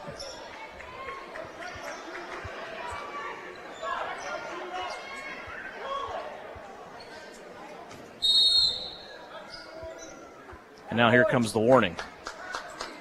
High school's gone back and forth on this rule a little bit, Coach. Sometimes it's a technical, sometimes you have the liberty of using a warning. Yeah. I don't know if I agree with that or not. I think if there's a violation, a technical is a technical, right? 12-10, Southeast of Saline, leading by 2. They led it 2-0 and then let that lead slip away as Ellsworth went on a bit of a run. Led by 6, but now the Trojans lead it by a possession. Bearcats, though, have the basketball. Rolfs with it on a dribble drive. He's going to play it off to Gwinner for a shot. That is up no good. A rebound by Daniel Kerr, and a foul will be called here on Cooper McGowan. His first.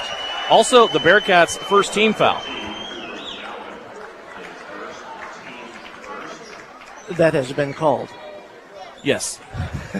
Correct. First foul in the book. Here comes Kerr. Lilly, Augustine now, Caden Isaacson into the game along with Eli Sawyers as Bryson Flax has changed some personnel around. Still looking at a 2-3 zone. Case and Lilly on the backside, fake the 3. Here's his runner though, and that's good. That's something we haven't seen in the last few games for Case and Lilly. He's usually good at least one of those runners a night, but we haven't seen it in a while. Yeah, first semester he put up a lot of those, Devin, and that's kind of been, he hasn't been using it until now that I've seen this second semester. You nail that 3, people start to run out at you. That's a weapon for Case and Lilly. Southeast of Saline now leading it by 4. 5.5 minutes left to go. Here's Cravens on a step-back 3. That's an air ball. Lilly's going to take custody of the basketball. Here he comes up the middle of the court. Looking right, now back middle of the lane. Here's the runner again, and it's an and one. Case and Lilly going to Runner City as he hits back-to-back 2-pointers in the paint, and he will get the foul and a free throw on this one. Second team foul against Ellsworth. This one on Cravens, his first. Maybe he's going to make up for all those that he didn't take.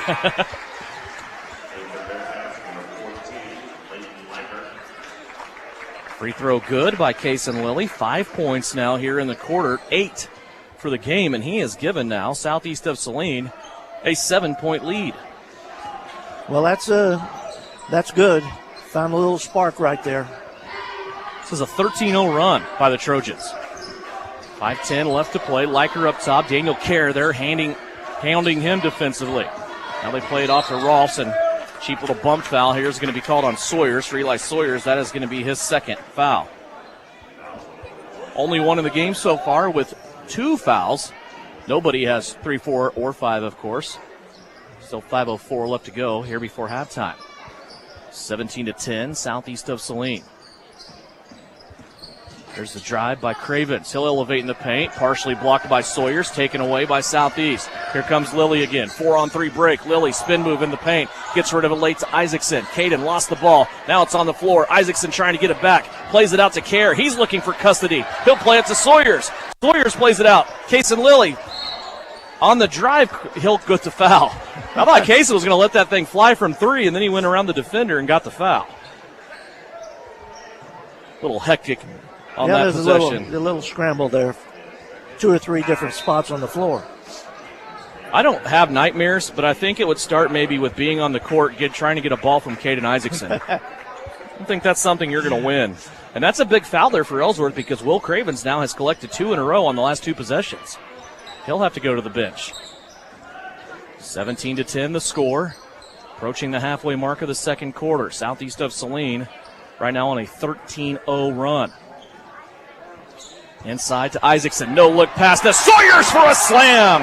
What a play by Southeast of Saline, lit off by Caden Isaacson. It's a beautiful pass. That's Sawyer's first bucket. Now Ellsworth nearly loses it out of bounds.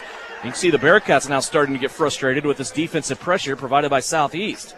Yeah, well, Ellsworth came in here, obviously a good ball club, but we're also super excited to play a team that's first in the league and first or second in the state. So we're going to get everybody's best shot. Yes, sir. Here's Leiker turning it over. Daniel Kerr takes it away. Turnover number 8 for the Bearcats. 19-10 the score. Now Augustine with a careless one-handed pass. That's going to end up in a tie-up. This time the arrow lit in the way of Ellsworth. They'll take it back. First turnover of the second quarter for Southeast of Saline. It's a little bit careless on the pass there from Drake to the post. When you're in traffic, you have to deliver the ball at the right time and at the right place. 19-10. Southeast of Saline leads it.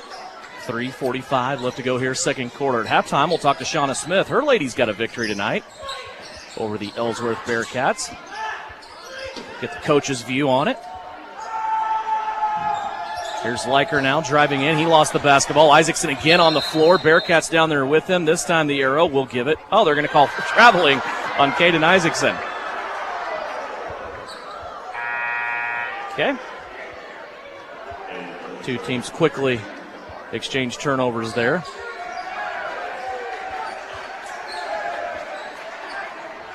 Ellsworth will have it on the baseline. Looked like one referee wanted to say, well, maybe we'll make that up here pretty soon. There's a block on the backside now. Isaacson with a good foul. And I say good foul because he didn't give up the layup. Cooper McGowan, he'll make him earn him at the free throw line with 2 free throws coming up. That is Caden's first foul. Just the 5th team foul for Southeast of Saline. Sawyers has 2 of those, and he's out there playing with them right now. Cooper McGowan to the free throw line. A chance for him to score here and break this run that Southeast of Saline is on. Devin, one of the first times that I've seen Eli, Nakari, and Caden Isaacson all 3 on the court at the same time. Yeah. This will be interesting. McGowan missed the first free throw. He'll get the second look at it. Missed that one as well. Nakari with the rebound. Nakari Morikel-Palmer.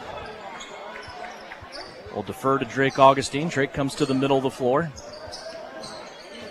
They'll have a double screen up top and a lob pass to the rim to Sawyers. Boy, you could almost see that coming from a mile away. You talk about the elevator door sometimes when you're on offense. That time they jammed the door wide open. Well, I think that just answered my question. Caden Isaacson in the game. Here comes Caden with a steal, running it with Nakari. He wants to lob to the rim and a runaway layup to Nakari Morikel-Palmer and the foul.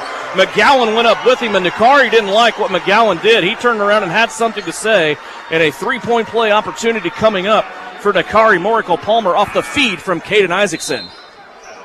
And a timeout will be called by Ellsworth. Bearcats in a little trouble here, 23-10. Nakari Moracle-Palmer at the free throw line when we come back. 2:55 left to go here before halftime on KINA. Right now, Prairie Land Partners has service and inspection specials that give you the power of choice and save you money. From mowers and compact construction equipment to the largest tractors and combines that John Deere offers, they have an option for you. They also have Legacy Series specials for older John Deere combines and tractors. Call, stop by, or visit prairielandpartners.com to schedule your equipment. Delivering the right solution. Prairie Land Partners. This is Trojan basketball on KINA. Devin Haney-Francis Flax back here at Southeast of Saline. Southeast has lit the fuse after trailing 6-10. Now they are up 23-10. They have totally flipped this thing on the Ellsworth Bearcats. Ellsworth took a timeout there, and Nakari Moracle-Palmer standing at the free throw line trying to complete his three-point play. Free throw is on its way. Kisses the front of the rim, no good. And McGowan gets the rebound for the Bearcats. Craven's back into the game and kind of tells you where Ellsworth is at right now. He has 2 fouls, but they need his offense badly. They have been shut out here in this second quarter. Yeah, and that's one thing that we've got that we're blessed with is Craven's just kept the ball as Augustine went running by. Then he turned around, shot the three, and the official called a foul. The three went in, so he has a chance here to 4-point play. That's a big play right there. My point being, we're able to take Eli out with 2 fouls for the rest of the half, and they can't afford to keep their best player out. Right. That finally stops the run. It was a 17-0 run for Southeast of Saline. And Cravens makes the 4-point play. Big swing right there.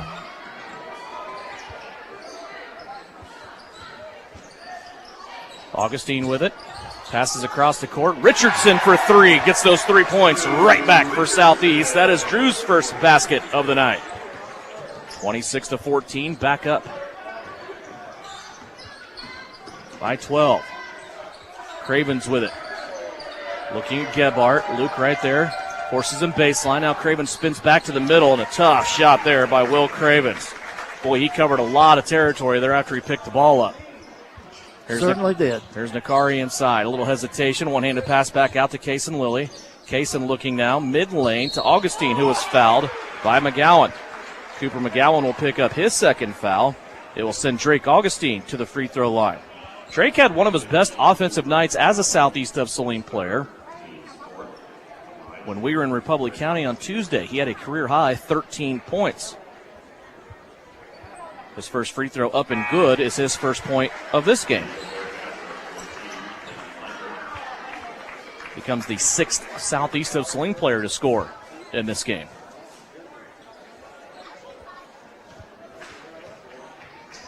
Drake Augustine, second free throw on the way is good.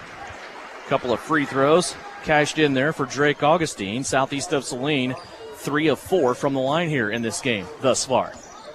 1:42 left to go, 28-16, back to a 12-point Southeast lead. There's a pass to the free throw line to Cade Gwinner. Now back to Cravens, working on Nakari. He tried to go up with the left hand and get it. Now Stone gets the rebound off the miss, and he cashes it in. Riley Stone has a half a dozen. That's his first bucket of the second quarter.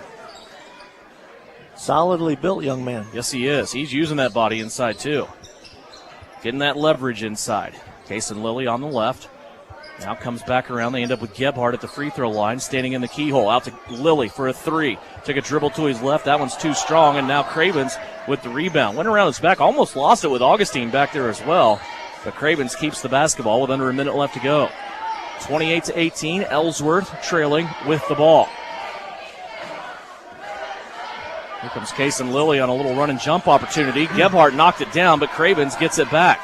Southeast pushing Ellsworth out near the timeline here. Clock down to 40. Now they'll play it off to Leighton Liker.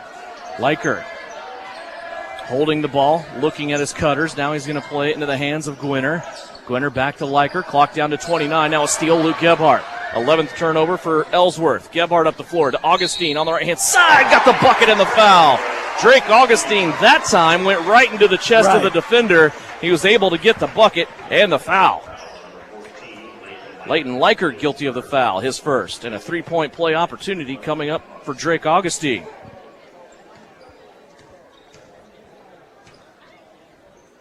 Free throw on its way. Oh, that one rattled out on him. 2-point play, though, there by Augustine. Puts Southeast of Saline back up by 12. 17 seconds left to go to close the half. Ellsworth has the basketball. Clock down to 12. Kason Lilly up top, playing defense. Now Cravens has it. Step back three. He's about 3 feet behind the line. That won't go. Ellsworth with the rebound. Running out of time. Clock down to 3. Try to force it inside. Nakari has it. Bobbled the basketball. And it will be no good on the other way as Kason Lilly shoots one from half court. 30-18, our score. It's all Southeast of Saline in the second quarter of action. They put up 20 and outscore Ellsworth 20-8 in the second period. When we come back, we'll go over numbers from the first half. We'll also have a visit with head coach Shauna Smith. We'll talk about the Southeast of Saline ladies. That's when we come back. It's halftime, brought to you by Knopf Auto and Truck Accessories here on KINA. Knopf Auto and Truck Accessories. Everything to bling out your ride in one place, including top quality lift kits, wheels and tires, bumpers, Jeep accessories, fender flares, bed covers, bed liners, step bars, even custom painting. Knopf Auto is the and soil dealer and has many synthetics and filters in stock. Visit Knopf Auto on Facebook for specials, great ideas, and let them make your truck stick out in a crowd. Knopf Auto and Truck Accessories, supporting the Southeast of Saline Trojans. Hi everyone, it's Lynelle Garrettson from SalinaHomes.com. It's a new Trojan basketball season and our coaches have devised a solid game plan. Just like basketball, to reach your goals in the real estate game, we need to have a dynamic game plan. I enjoy working with many of our Trojan supporters in all aspects of real estate. Upsizing, downsizing, investments, town or country, one call to me and we will get your personalized game plan ready to win. Go Trojans! Buy or sell, call Lynelle at SalinaHomes.com. This is the Trojan Halftime Report. Coming up, a first half recap. Shot at the horn! Stats, interviews, and a look at other area games. Now, let's get back to the gym for Trojan Halftime on KINA. Back here at halftime of the boys contest, brought to you by Knopf Auto and Truck Accessories. 30-18, Southeast of Saline leads it here at the break. At one time, Southeast of Saline trailed by 4. They went on a 17-0 run to get the lead back. They lead it by 12 here at halftime.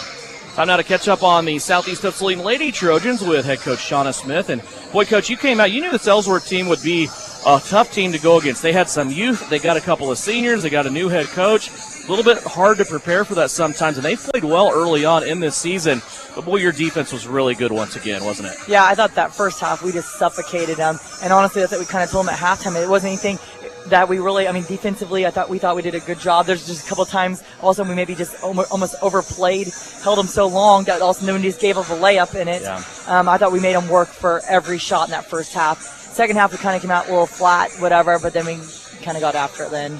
There's been times this season, last season, the season before, you can take any given quarter and you guys just don't give up any points.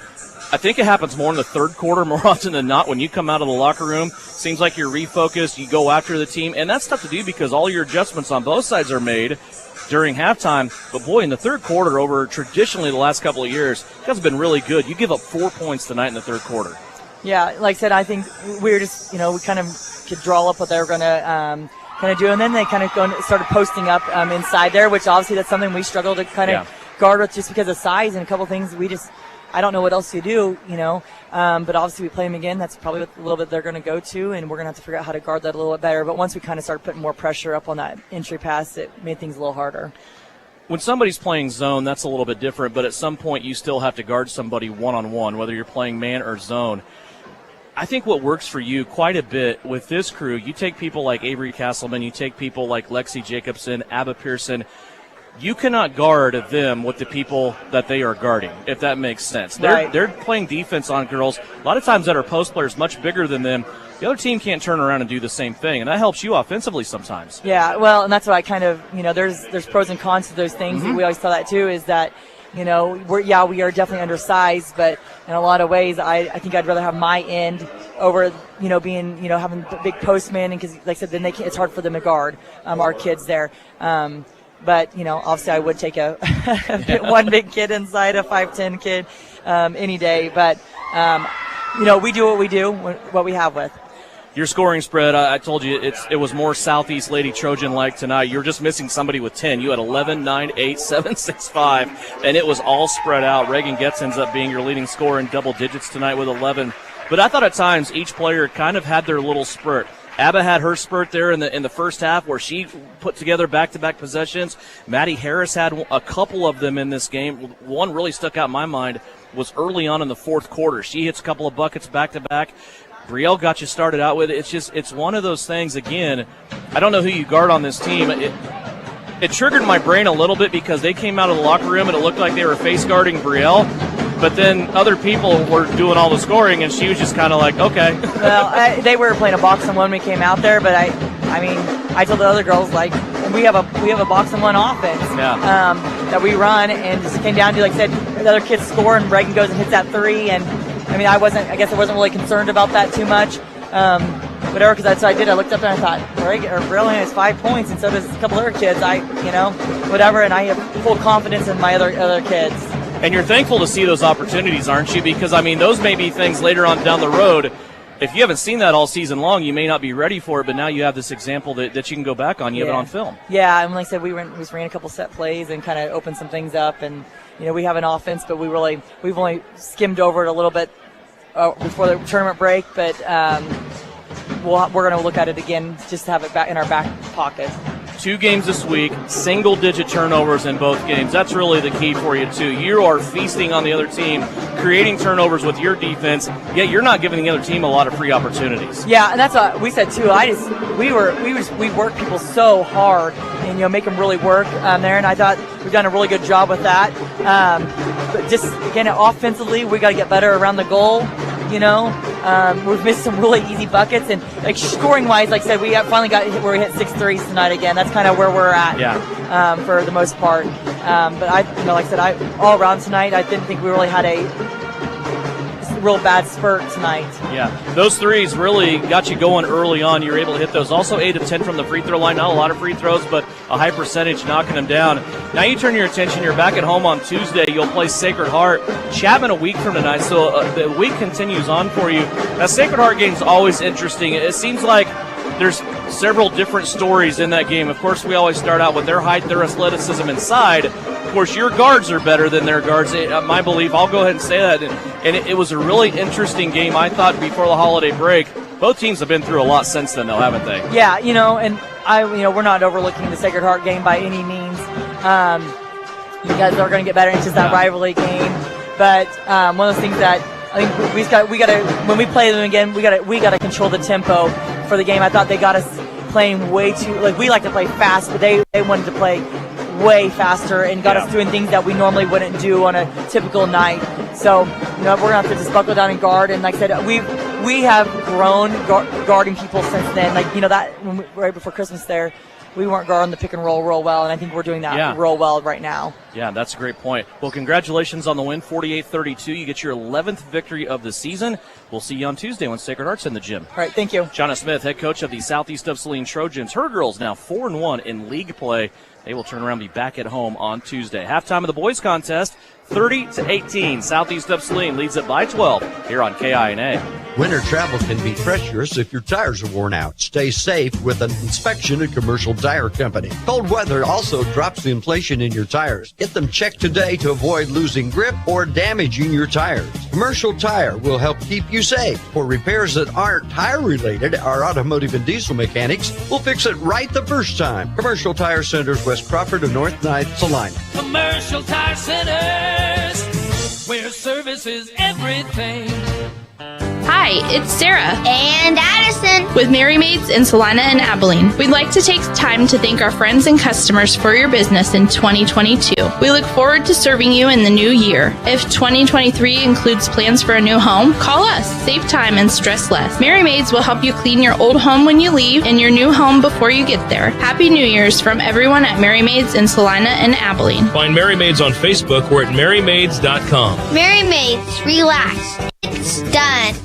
For some, Valentine's Day gifting is easy. For others, well, they need a little help. That help can be found at Salina Medical Aesthetics. Kiss those wrinkles goodbye with 10% off Botox, $100 off 1 milliliter syringe filler for kissable lips, $175 deluxe hydrofacial. Purchase one package laser hair removal, receive second package, equal or lesser value, 50% off. The best Valentine's Day gift can be found at Salina Medical Aesthetics. Follow SME on social and learn more at salinamedesthetics.org. Are you looking for a local brokerage firm to help with your Medicare, life insurance, and annuities? L&L Advisors is the #1 local Medicare supplement and insurance specialist. Medicare can be confusing. Let the experts at L&L Advisors help make sense of it. Stop by one of 3 locations in Salina or McPherson and speak to an agent about the needs of your family. L&L Advisors, main office at 717 Roach, right off Crawford, and their second location in the Central Mall in Salina, and a new location in McPherson, based on honesty and trust. Contact L&L Advisors today. You're listening to Southeast of Saline Hoops on KINA. Back here at Southeast of Saline, 30-18. Our score here at the break. Let's go over scoring from the first half. Brought to you by Citizen State Bank in downtown Gypsum. Bank where the Trojans bank, and that's in beautiful downtown Gypsum at Citizens State Bank. Scoring pretty spread out for Southeast of Saline. Kason Lilly leads the way with 8 points, 7 points for Nakari Miracle-Palmer. 3 different Trojans with 4. Eli Sawyers, Drake Augustine, and Luke Gebhardt all have 4. 3 points for Drew Richardson.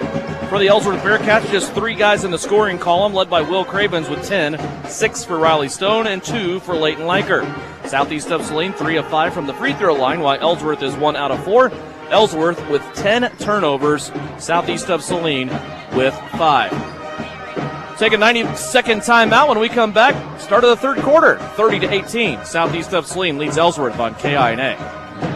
Salina Septic Services provides septic services including septic tank installation, inspection, and repair. In addition to professional septic tank services, we also provide portable restroom rentals. We have many options available, including his and hers portable restrooms and hand washing sinks. Setup, service, and removal are all part of our rentals. Whether you project a long-term construction job or a family gathering, we guarantee a clean porta potty. Find us today at salinasepticservice.com, proudly supporting the Southeast of Saline Trojans. Whether on the field, court, or in the operating room, experience matters. A coach loves an experienced team just like a patient values an experienced doctor. Salina Ortho has ABOS board-certified physicians with over 40 years of orthopedic service. If you need help staying active or just want to discuss options regarding the newest techniques and services and specialties that Salina Ortho provides, see one of our trusted physicians or visit salinaortho.com. Salina Ortho, your voice, your choice, past, present, and future. You're telling me your driver turns you on remotely? It feels so good. One gentle touch of a handy remote or mobile app and my motor is running. And don't fret, my little pickup pal. New Image Audio installs these inside trucks too. Oh, yeah. You'll want it when the winter chill hits. A remote start from New Image Audio for cars, trucks, even diesels. All systems remote and cell phone capable. Nationwide coverage. Get yours at New Image Audio on South Broadway. In Salina. You're listening to Southeast of Saline Basketball on KINA. 30-18 our score here at the break. We are scheduled for Southeast of Saline to start out with the basketball coach. 30-18, they lead by 12. What are your keys here for the second half? Well, I think the first couple minutes here are important. We've got to be a little better around the rim. Our runners, of course, from Lilly were tremendous. Drake hit a couple good driving layups, but we've got to get Eli, of course, more involved. But stay the course, I think, is the real. I mean, we outscored them 20-8 that quarter. Yeah. And, we came from behind to do that. Southeast was down 10-6, went on a 17-0 run to take a 13-point lead, and then Will Cravens had a 4-point play to break that run. Southeast still leads it by a dozen here as we start third quarter action. Glad you're with us. You can also view this game at SalinaPost.com, courtesy of live stream video brought to you by our friends at Commercial Tire Centers. Here's a shot put up by Southeast. That's no good. Luke Gebhardt, though, got the offensive rebound and will keep this first possession alive. Augustine into the keyhole at the free throw line. Nakari takes one dribble, steps back, and drains it. 9 points for Nakari. Miracle Palmer. Just a little bit of space is all he needs, isn't it? Yeah, that was a good ball movement, though. You know, we kept them moving around in that zone, and there he was, flashed to the middle, and nobody wanted to mess with him. Nakari now will get the steal, and it's showtime with the two-handed flush. Nakari poked it away from the Bearcat at half court, and then it was just holding your breath and watching to see what the senior did. 34-18. Southeast sprinting out with a 4-0 run. Up by 16 now. 1 minute into this third quarter. Here's another steal. Look out. Nakari's going to go to the rim with bad intentions, and it's a one-handed jam. But he comes up on a miss. Luke Gebhardt there on the rebound, and now the ball squirts free out to the Southeast of Saline bench. Right-hand side, Daniel Kerr has it. Over the top to Augustine. Ellsworth still playing a zone defense. High post to Miracle Palmer. A couple of Bearcats in there, and they're going to have to call this a dual possession. The light in the favor of the Bearcats. Another one of those feeds into the post that you shouldn't feed those guys down below their knees. Yeah. You have to feed them where their hands are. Yep. Keep it high so they can keep it high. 34-18, 16-point advantage. It's the largest lead of the game for Southeast. Here's a spin move by Cravens. Takes Augustine into the keyhole at the free throw line. Now Ellsworth will play it out. Rolfs has it on the right wing. Down low to Stone. Taken away. Here's Sawyers. Up the floor to Augustine. Drake will go to the cup and put the shot up and good. Drake Augustine got the contact, and that one went high off the window and fell home. And one opportunity coming up here for Drake Augustine. Well, my little prediction came true. We have to start this with some possessions inside, and all three of them have been inside. Yes, sir. And 3 turnovers for Ellsworth, all resulting in points thus far. Augustine's free throw can't get it to go. Gebhardt battling for the rebound. It's going to go the way of the Bearcats. That's the second time Drake has had an opportunity to three-point play. He has left them both empty. Augustine, though, still has 6 points. Doubling up Ellsworth here, 36-18 our score, and a good start to this quarter for Southeast of Saline. Not even 2 minutes in, and they are leading by 18 points.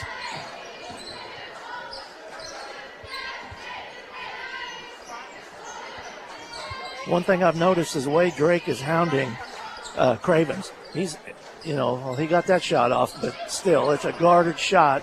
If he'd have hit it, okay, but Drake's bothering him. He is so good defensively. I mean, his motor never stops. Here's Gebhardt along the baseline. Little no-look shovel to Nakari, who finds a crack of daylight inside. Nakari, Miracle Palmer in this quarter now with 6 points. He has gone off now for a baker's dozen, 13. It's a 20-point lead for Southeast of Saline, who so far is winning this quarter 8-0. Here's Stone underneath. His reverse layup is good. Boy, a nice play there by Riley Stone. And he got the basket and will also get a chance at a free throw. It was a great move, but a big kid like that, we said it in the first half when one of our guys did that, you need to jump stop right there at the goal, go right to the goal on the side you came from. Chance at a three-point play for Stone, and he's going to make the free throw. That'll stop the Southeast of Saline run. Up the floor, here comes Southeast again. Nakari Miracle Palmer on the right wing. Went all the way down to the corner. Now we'll play it out to Kerr. These Trojans spreading the floor with Eli Sawyers bouncing around elbow to elbow. Three-pointer from Nakari. That's no good. Sawyers gets the rebound along the baseline, and then he was shoved towards the out-of-bounds stripe, turned around and saved it off a Bearcat. Heads-up play there by Sawyers. Heads-up play. Stay after the basketball. Here's a lob at the front of the rim. Nakari goes up. Didn't get the initial catch because Cooper McGowan was in his way, but ends up getting it, putting it back in off the window. 8 points in the quarter for Nakari Miracle Palmer. Cravens up top. Augustine still with him defensively. There's a pass to the back. Cravens forcing up this shot. Barely comes off the front of the rim. Here's Augustine with the run out. Over to Sawyers. Sawyers works his way back to the middle of the paint. Looked like he might have wanted to leave that off for Gebhardt. It was stolen away, but then Nakari takes it back for Southeast and dumps it down inside to Eli Sawyers. Turnovers are piling up for the Bearcats. 14. They have 4 here in this quarter so far. 42-21. Augustine nearly got the poke away. They're going to leave Stone open. He takes a big step to the basket and scores with the left hand. Riley Stone, all 5 Ellsworth points here in this period. Approaching the halfway mark of the third quarter, 42-23. Nakari inside, got another one.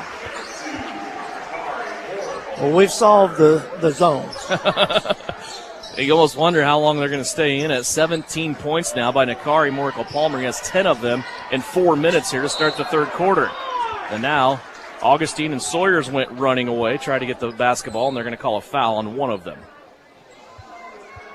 And just as you're trying to catch your breath when you're wearing an Ellsworth jersey, you have 4 new Trojans ready to come into the game, and you're going to have to burn a timeout. Timeout, Bearcats. 3:44 left to go here in the third quarter. It's 44-23. Ellsworth needs a full timeout. We'll take it here on KINA. Frisbee Construction is a service organization for the commercial grain industry dedicated to giving you the best in planning, the best in quality, and the best of workmanship, and overall the best value for your dollar since 1949. Frisbee Construction specializes in new construction as well as remodel and repair of grain handling facilities throughout the Midwest. Frisbee Construction Company in Gypsum has emergency crews available as needed. For more information, go to frisbeeinc.com. The Bennington State Bank proudly supports local sports and wants each student to know that their hard work and talent is noticed and appreciated. At Bennington State Bank, they care about local communities and are committed to fostering long-term relationships through the delivery of excellent customer service, integrity, and fairness. From helping local businesses acquire relief loans to supporting community youth and nonprofits to helping you purchase your dream home or invest in your future, Bennington State Bank is here to help. Give them a call to experience exceptional banking with hometown service. Bennington State Bank, your trusted hometown bank. Member FDIC. You're listening to Southeast Trojan Hoops on KINA. Ellsworth out of the full timeout, 44-23. Southeast of Saline leads it by 20 plus. 3:25 left to go here in the third quarter. Here's a steal and a takeaway. Richardson down the right-hand side of the floor. Had the ball blocked, and it was out of bounds. Will stay with Southeast of Saline. Good hustle that time by Cade Gwinner. Clayton Liker will check back in. Riley Stone will check back in. Those guys are on the bench for maybe the timeout and then 2 more seconds. Our Southeast lineup is Richardson on the inbounds, Isaacson, Jake Gebhardt, Kason Lilly, Nakari Morical-Palmer. Richardson has it right wing. Now to Jake Gebhardt. He'll go back to Drew Richardson. Now along the baseline to Nakari. He and Cravens matched up. Nakari backs him in with a couple of dribbles. Now fadeaway shot won't go down. Rebound taken in by Stone on the weak side for Ellsworth. This is a fun matchup here, isn't it? Cravens and Nakari. It is. Number 2 against number 2. Cravens trying to get it down low. He's mid lane. Nothing there. He'll have to play it to Isaac Lindsley. Lindsley now to Cade Gwinner. Here's a drive by Cravens and a shot up that is no good, and a rebound kept here by Lindsley for the Bearcats. 2:30 left to go in the third quarter. Gwinner has it, lob pass to Stone, mid lane. He and Isaacson bodying up each other. Talking about fun matchups. Yep. Stone comes away empty. Rebound, Richardson. Up the floor, Kason Lilly. Three-pointer on the way, won't go. Rebound along the baseline will go to Leighton Liker. Liker was in trouble. Now he gets it to Cravens. Cravens up the floor, back to Liker, right left-hand side. Coming up the sideline, now back to Cravens. He'll step back on Isaacson. Good defense by Caden, but that ball still rips the cords. Up the floor now, Caden has it back. Isaacson will turn, play it to Nakari Morical-Palmer. 44-26. 1:49 left to play here in the third. Isaacson with it. Now to Richardson. Jake Gebhardt swings it around. They get it to Nakari inside. Missed his first shot, missed his second shot, missed his third shot. Oh, heck. I thought Nakari was going to have 3 offensive rebounds there on his way to scoring. Ellsworth finally gets it back. 1:25 left to play here in the third period. Bearcats are down to only 2 timeouts left. Southeast yet to burn one yet. Stone has it. Looks like he caught the ball and then took a big step out to the three-point line. They get it inside to Gwinner, and Gwinner is going to score and a foul call. Cade Gwinner has scored his first basket of the game. He'll have a chance to make this a +1 with a free throw coming up. Nakari Morikel-Palmer guilty of the foul. That is just his first foul.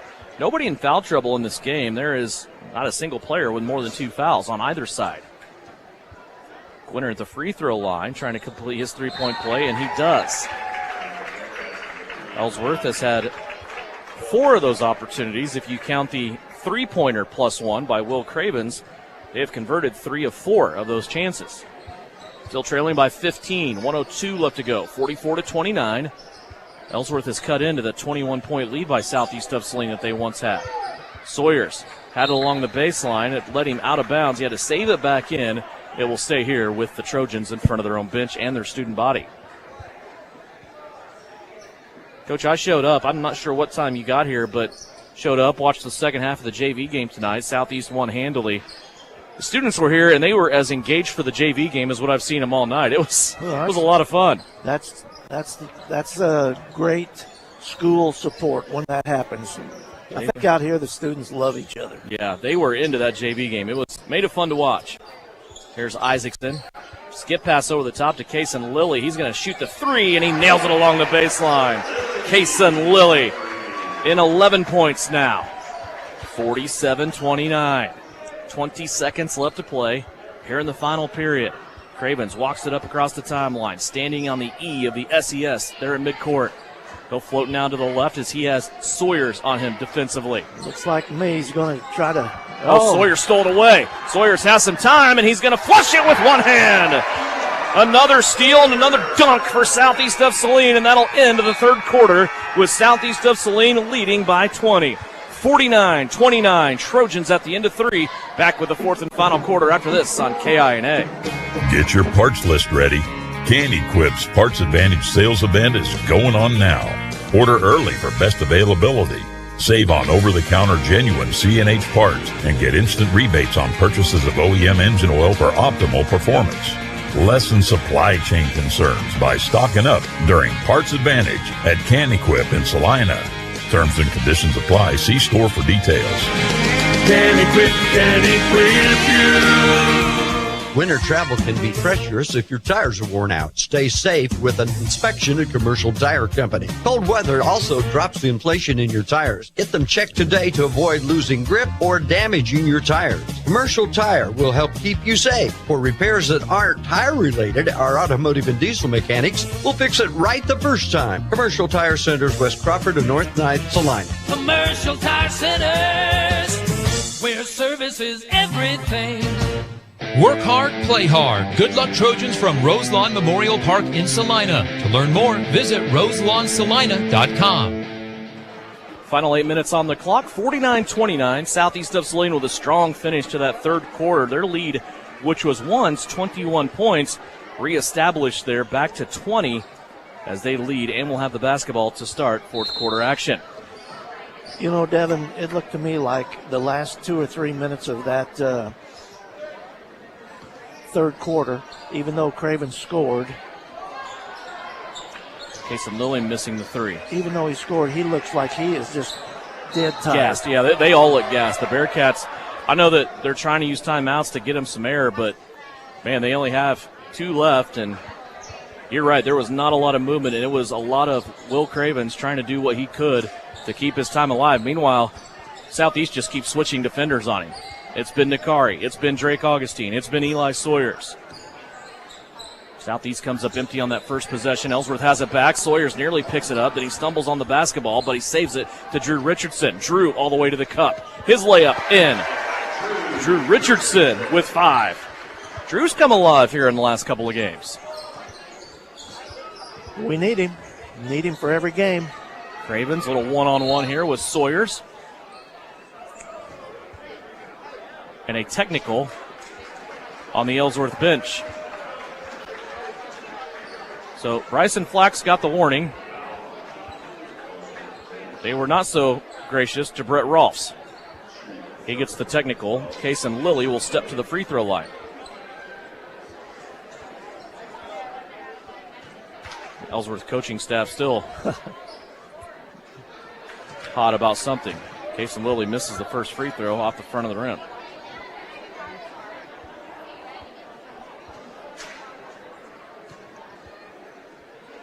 Second one, also no good.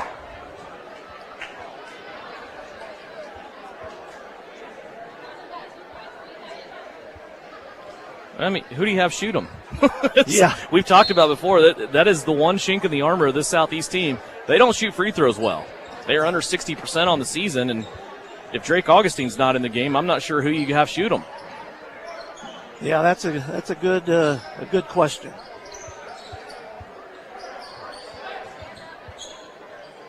Southeast working it around. Isaacson, Jake Gebhardt, Sawyers, Richardson, Kason Lilly. Here's Sawyers for a three. Got it to go. Craven's there to see that one up close and personal. Sawyers now with 11 as these two continue to go at it. Here's a run and jump now. Richardson. Cravens pulls up 3 feet behind the line. That one off the front of the rim and rebounded by Leighton Liker. And a timeout taken here by Ellsworth. That'll leave them with one left. 6:32 left to go here in the fourth quarter. 54-31. It is a full timeout taken by Ellsworth here on KINA. Citizens State Bank has been serving Kansans for over 100 years. We are a full-service bank that can service your personal, business, and agricultural lending and deposit needs. Citizens State Bank offers 24/7 convenience with mobile deposit, online banking, and our ATM conveniently located in front of the building. Stop by and see our friendly and helpful staff. Citizens State Bank at 600 Maple Street in Gypsum, Kansas. Citizens State Bank and Trust Company is a proud supporter of the Southeast of Saline Trojans. The Southeast of Saline School District has a long-standing reputation for excellence. This excellence in public education has been a source of great pride and one of the factors contributing to the quality of life in our community. The Southeast of Saline Education Foundation works in partnership with the USD 306 School District and the community that it serves to maximize student potential, thereby creating a lasting legacy, not only for our children, but for our community. The Southeast of Saline Education Foundation salutes the Trojan sports program. This is Trojan basketball on KINA. Out of the timeout, Southeast of Saline with the basketball. Kason Lilly will bring it across the center stripe. 6:25 left to go here in the fourth quarter. 54-31. Southeast of Saline in control of this one. They were down early on 6-10 and then went on a big 17-0 run. Since then, they have not looked back. Here's Isaacson driving, shooting off the window and scoring. Caden Isaacson with his first bucket of the night. He has done a lot of good things in this game, though. There's a ball inside, middle of the lane, intended for Stone. They're going to get Jake Gebhardt with the foul from the back. For Jake, that is his first foul. Again, nobody in this game has 3 or more fouls.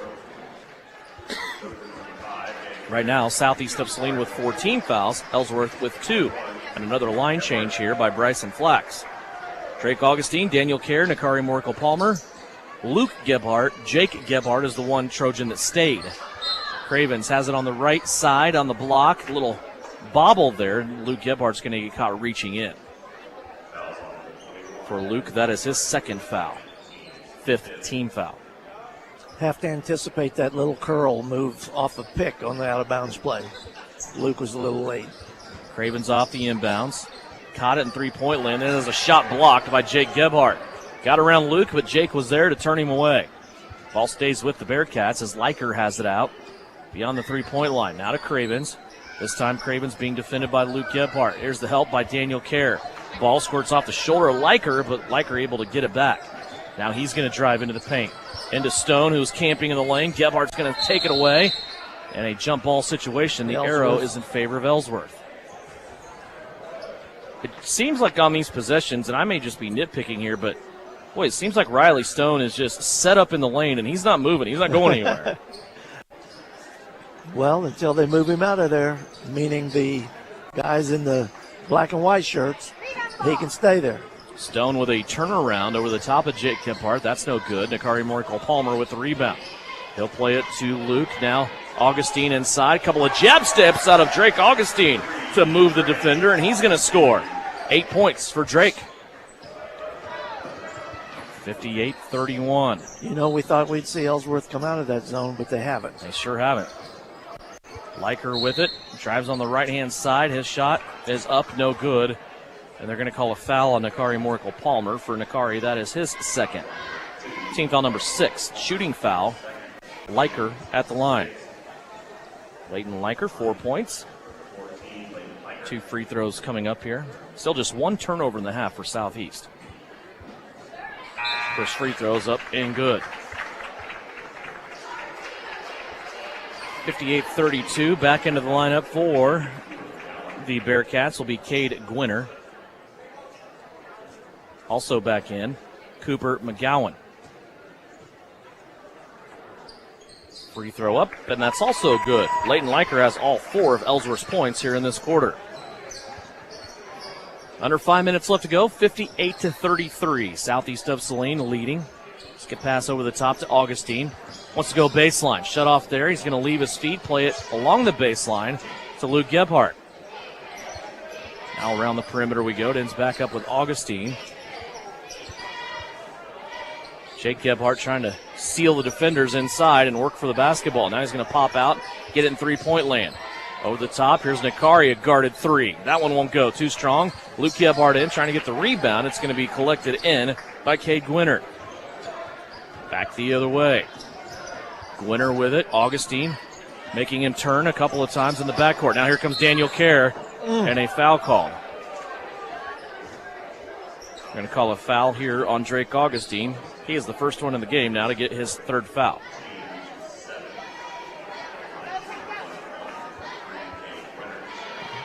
Danny came over to double team, and he was the recipient of maybe a little elbow to the nose.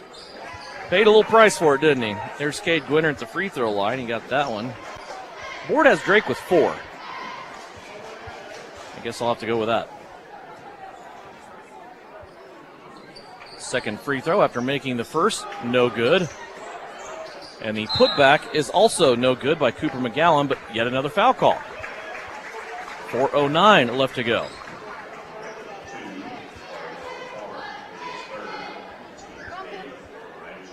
Nakari Morikel-Palmer gets his 3rd foul. Cooper McGowan at the free throw line. Free throw is up, and he made that one. He's now 1 of 3. Missed 2 opportunities in the second quarter.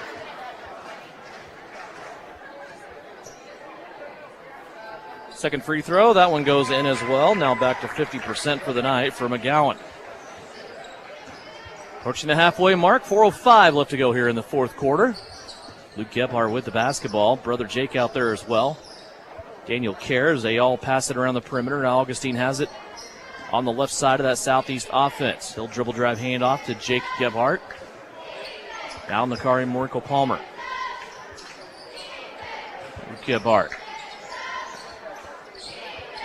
Trojans now here on their home floor just playing catch, working it around,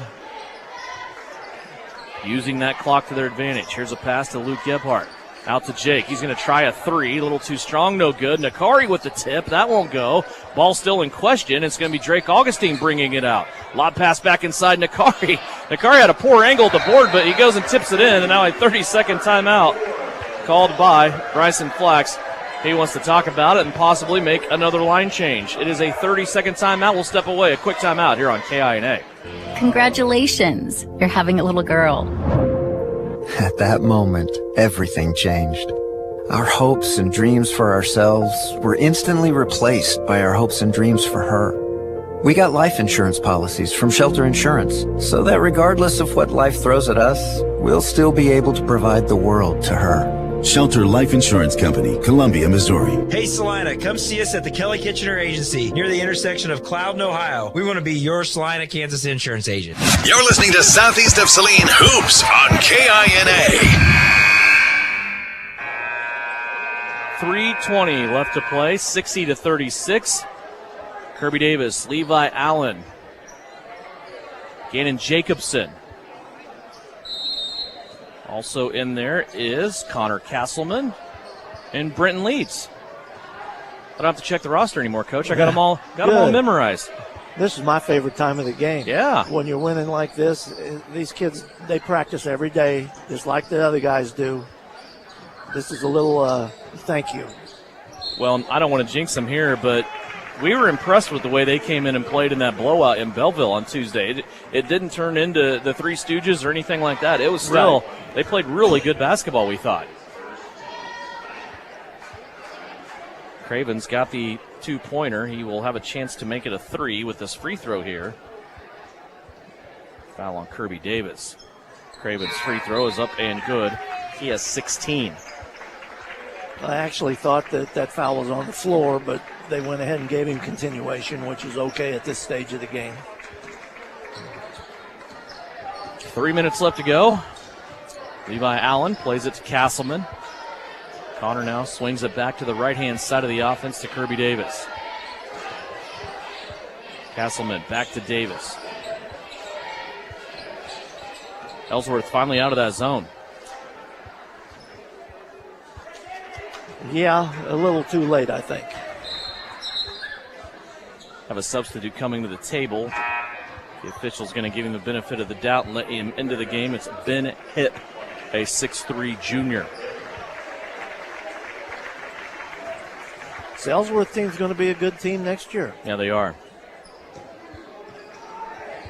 Nice handful of underclassmen, the boys and girls, as far as that goes for the Bearcats. Underneath, Levi Allen caught it on the feed from Castleman. Give the assist to Connor Castleman and the bucket to Levi Allen. 8th Southeast of Saline player to score. They had 12 players score Tuesday, and now Ellsworth is going to take their last time out. This is for substitution purposes only, as they will put a couple of new players into the game. Wyatt Pelzel, one of them. Also Dax Leiker in there with Isaac Lindsley, Cooper McGowan.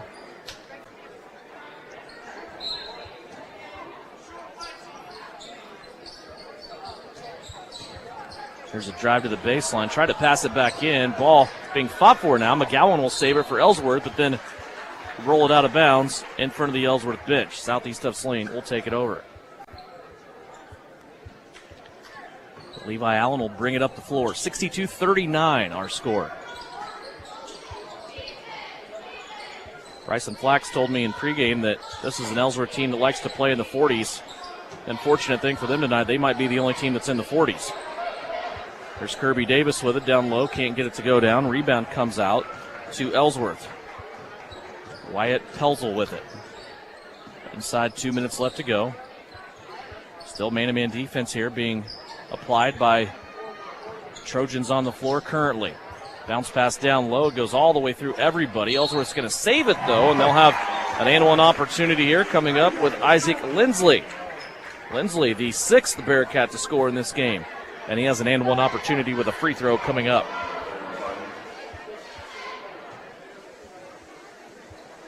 Tucker Goss will check into the game. He will replace Cooper McGowan.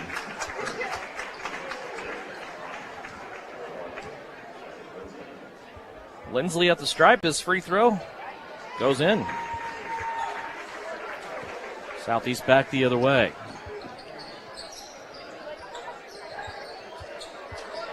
Here's Jacobson for three. That one misses badly. Rebound being fought for, brought in by Lindsley. 1:20 left to play here in this game.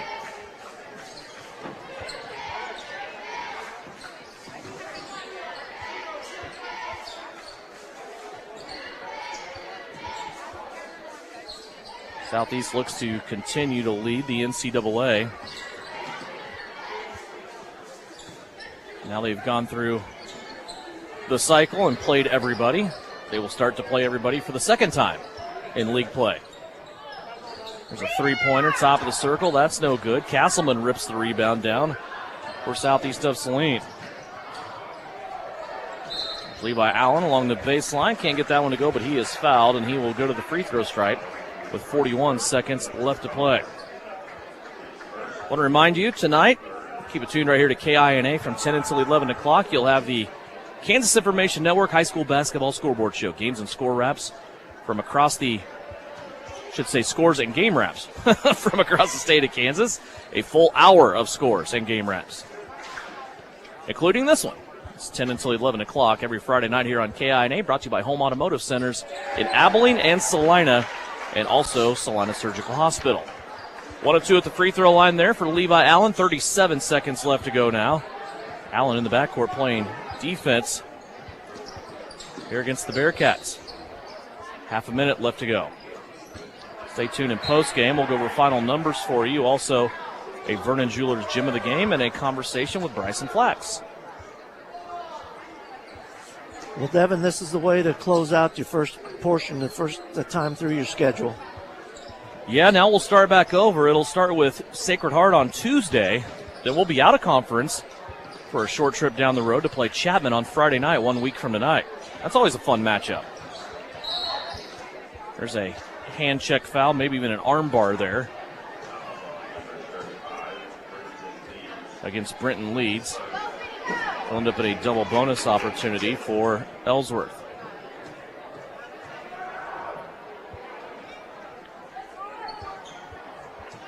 First free throw is no good.